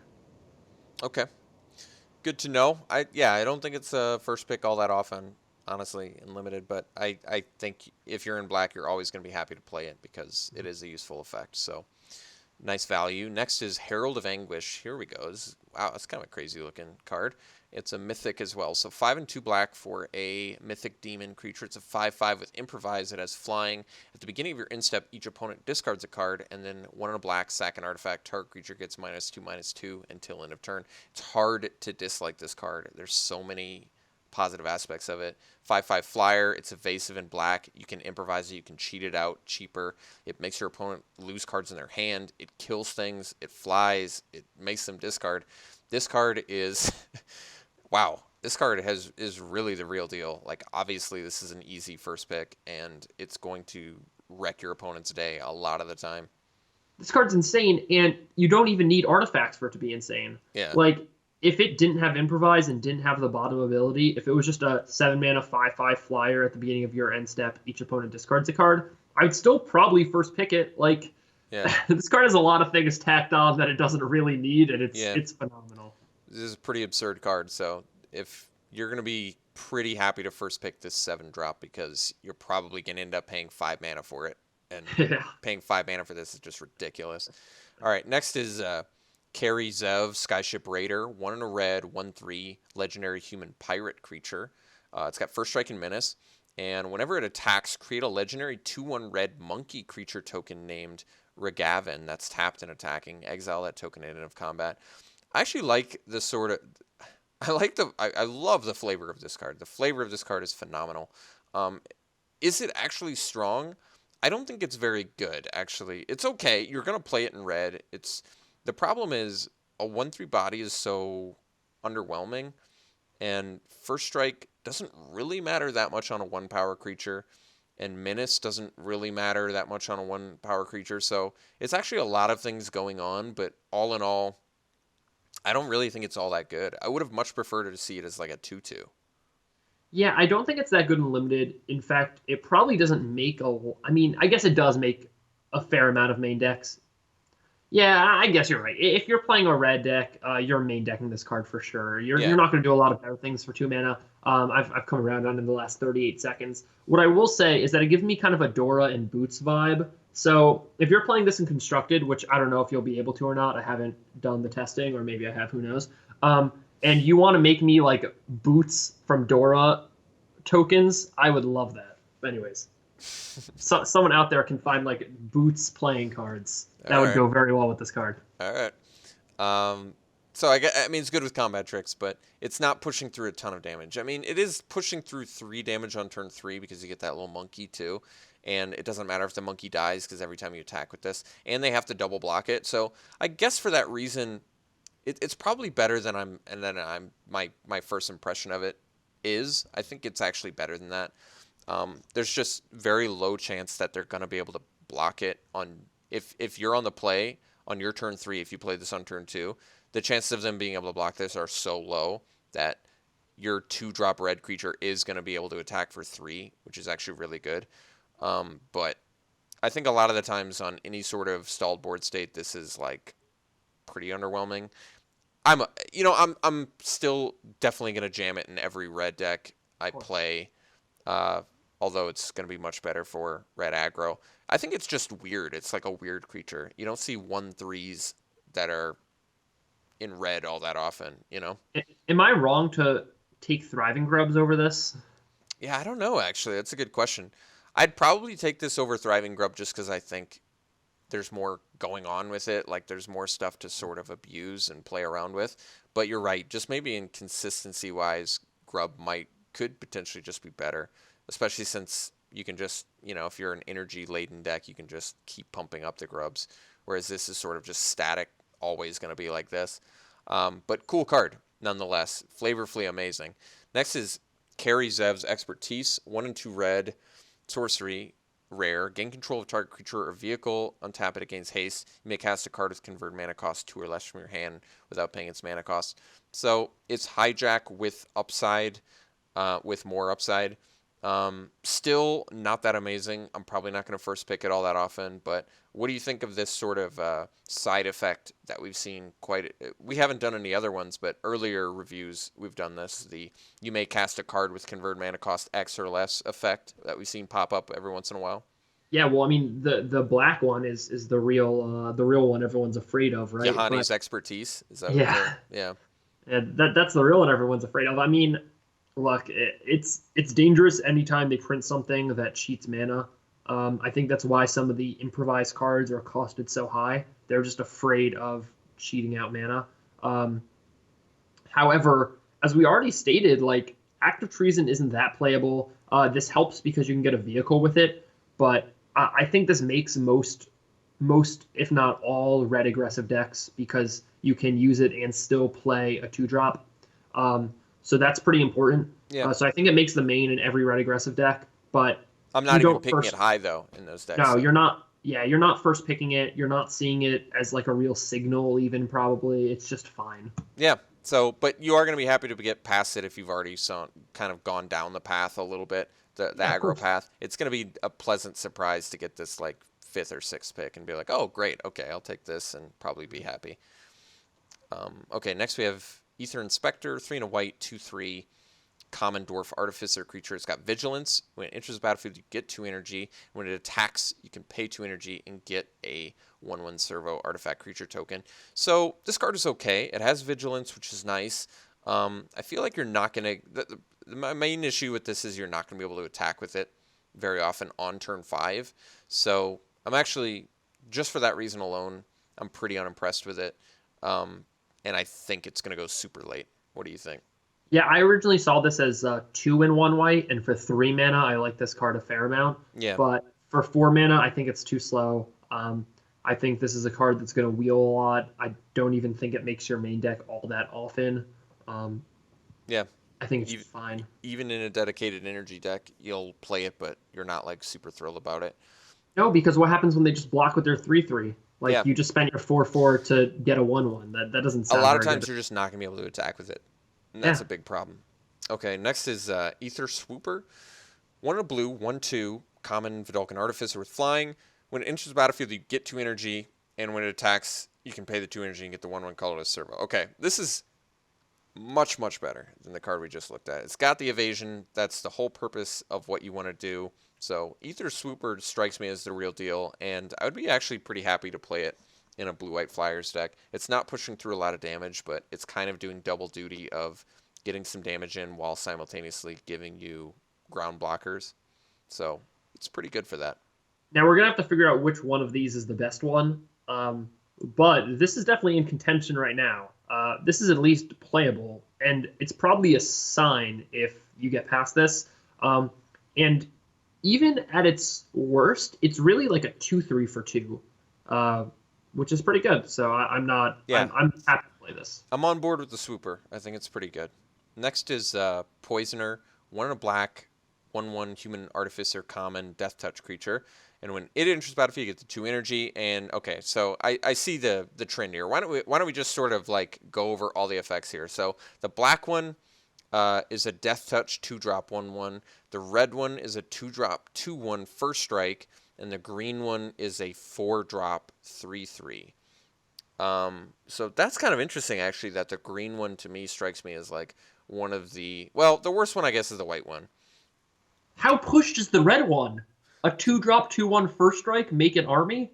And it's a common as well. That's a good point. It really does seem worlds different than every other one. So yeah, we can just do a. I feel like we can rank these right now. So All top right, I'm one is ready. red, obviously. I think Yep. next I prefer the Swooper to the Poisoner, just because Okay. Poisoner being a 1/1 death touch for 2 is not like amazing. It's certainly fine, but being able to being having to attack with it to get the 1/1 just makes it so much worse. Like a lot of times they're Right. just going to have something that they want to trade with it anyway. So if it was a 2-drop 1/2 death touch, I think it would have been a lot better. But I think the ranking for me goes Chaser, Swooper. I think I might even put the Herder above the Poisoner because I think I'd rather just have like a hill. I'd rather attack with a Hill Giant than attack with my 2-mana 1/1 Death Touch. So I'd probably go Chaser, Swooper, Herder, Poisoner, and Spectre. Yeah, I'm gonna basically do the same thing, but I think I'm going red, blue, black, green, white.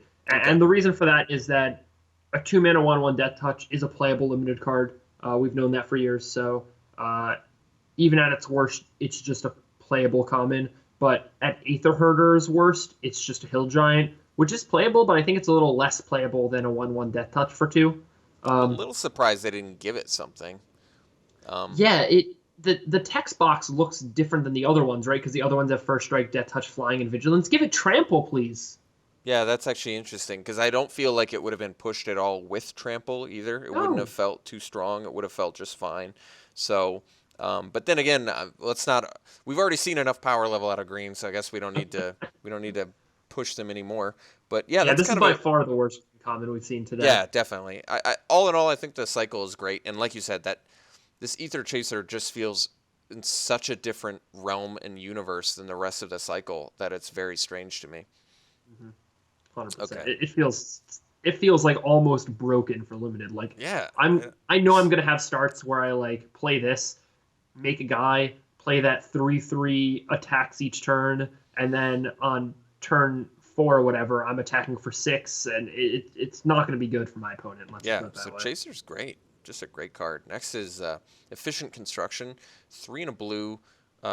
Enchantment, uncommon. Whenever you cast an artifact spell, create a 1/1 colorless Thopter artifact creature token with flying.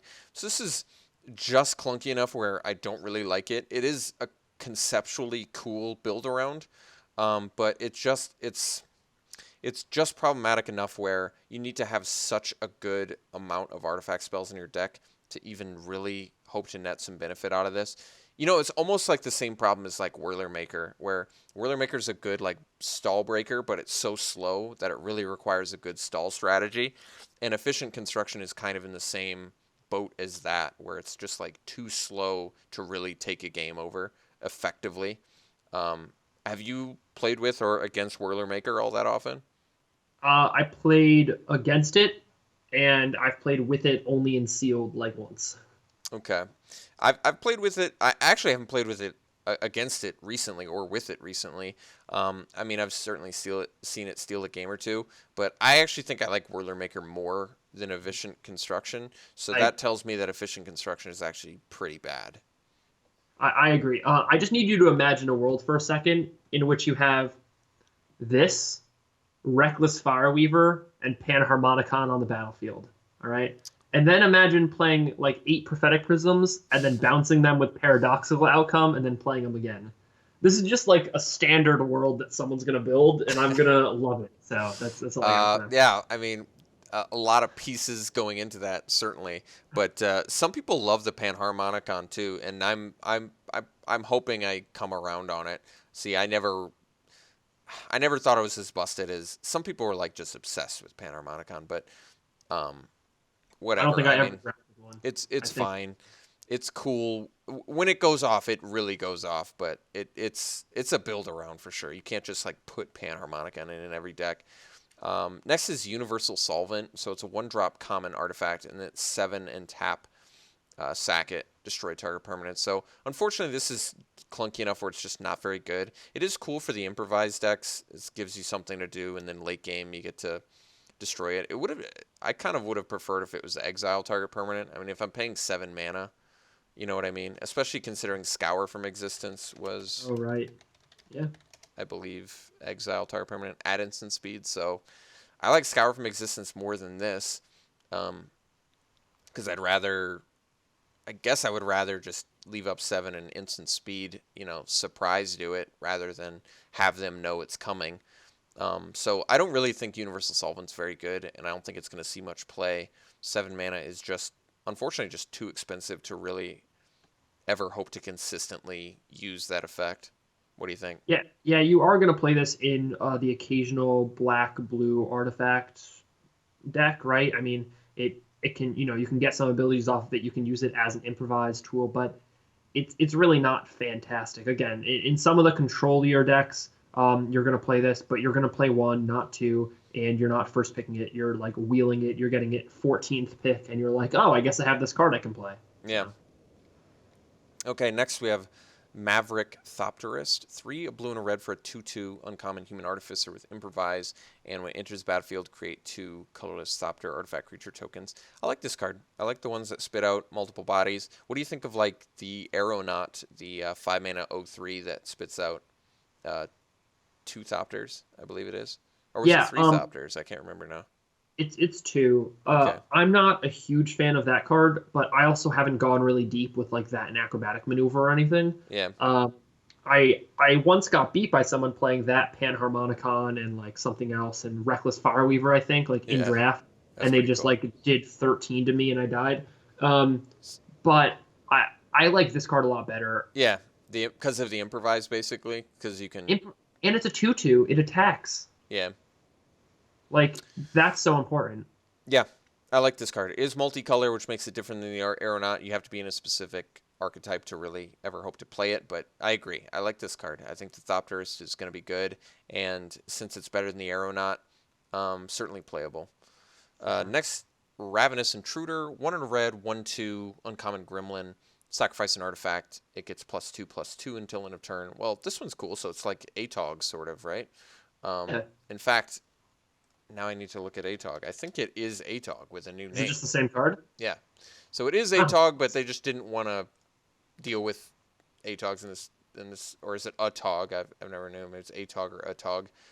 Zero They just clue. didn't want to bring it back, and they felt like, why don't we just put it in a more relevant creature type for this format, which was Gremlin. We've seen a lot of the Gremlins, interact with artifacts in this format. So I like this card a lot. I think this card will put people away. Absolutely. I mean, I think a TOG was uh, certainly way back in the day, it was like a staple of constructed decks. I don't think that's the case for Ravenous Intruder, but I think it could be. I think in limited especially, this is a great like build around sort of uncommon, or if you just have a lot of artifacts in your deck, you can really, like I said, you can really put people away with this. So I actually like this card. If there's a way to give this trample, watch out. Yeah, yeah. I honestly I think in any deck that's got a bunch of servos, it's just nice to have this in like a defensive or offensive place where you're attacking with everything or you're blocking with everything. You're chumping with your servos and then you're just bloating this thing up to kill their big guy. So I actually like this card. I think Ravenous Intruder, despite being a 2-mana 1/2, I think is actually pretty good. Next we have Metallic Rebuke, which is actually a pretty exciting card. Because it's got the potential, I guess, to break through to constructed. It's 2 and a blue, common instant with improvise, counter target spell unless its controller pays 3. So immediately the first card that comes to everybody's mind is Mana Leak. What do we like more? Do we like Mana Leak or do we like this more? I personally like Mana Leak more. Yep, Mana Leak more. I mean, there are going to be the times where you fire this off for 1 blue, but Mana Leak is just 2 blue consistently, so you could counter something on turn 2, right? You could counter their Scavenging Ooze or Tarmogoyf in older formats. And in newer formats, you would be able to counter like their Long Tusk Cub or their Voltaic Brawler or, their Servant of the Conduit. So the fact that you can't counter those things is not fantastic. That being said, people play Spell Shrivel in today's standard, and I think this is probably a strict upgrade from Spell Shrivel. So I think this is going to see some play. I don't know how much it's going to see, though, especially with, like, I thought there was another blue counterspell in this format that was going to be pretty Yeah, good. I think it was disallow 1 and 2 Yep. blue, counter a spell, an activated ability, or a triggered ability. So I was kind of excited about that card too, since it's got more, implications than like cancel did Right. from the past. So it's cool that it hits more stuff. All right, well that is actually the remainder of the card spoiled. I know this is a long video. Thanks so much for tuning in. If you're watched this whole thing, this is a really long spoiler review, but I just wanted to make sure that you got all of our first impressions for every single card in the format. So I'm glad we could go through that with you. I'd like to do this more in the future with more of the Seems Good Magic crew. We'll try and keep this going every new set. Sam, thanks so much for stopping by, doing this with me. I appreciate it. For having me. Yeah, and we're going to have the link to your Twitch. We're going to have the link to your YouTube channel in the video's description, so be sure and check that out. Subscribe to his YouTube channel. Follow him on Twitch. Let him know you're from Seems Good, so he knows he can feel the love. And you can see him every Wednesday on SeemsGoodMagic.com on our YouTube channel. He has a video, and he's got an exciting video this Wednesday, too, a stipulation draft. So stay tuned for that. Sam, thanks so much for tuning in and stopping by. Thank you. All right. We'll see you all later.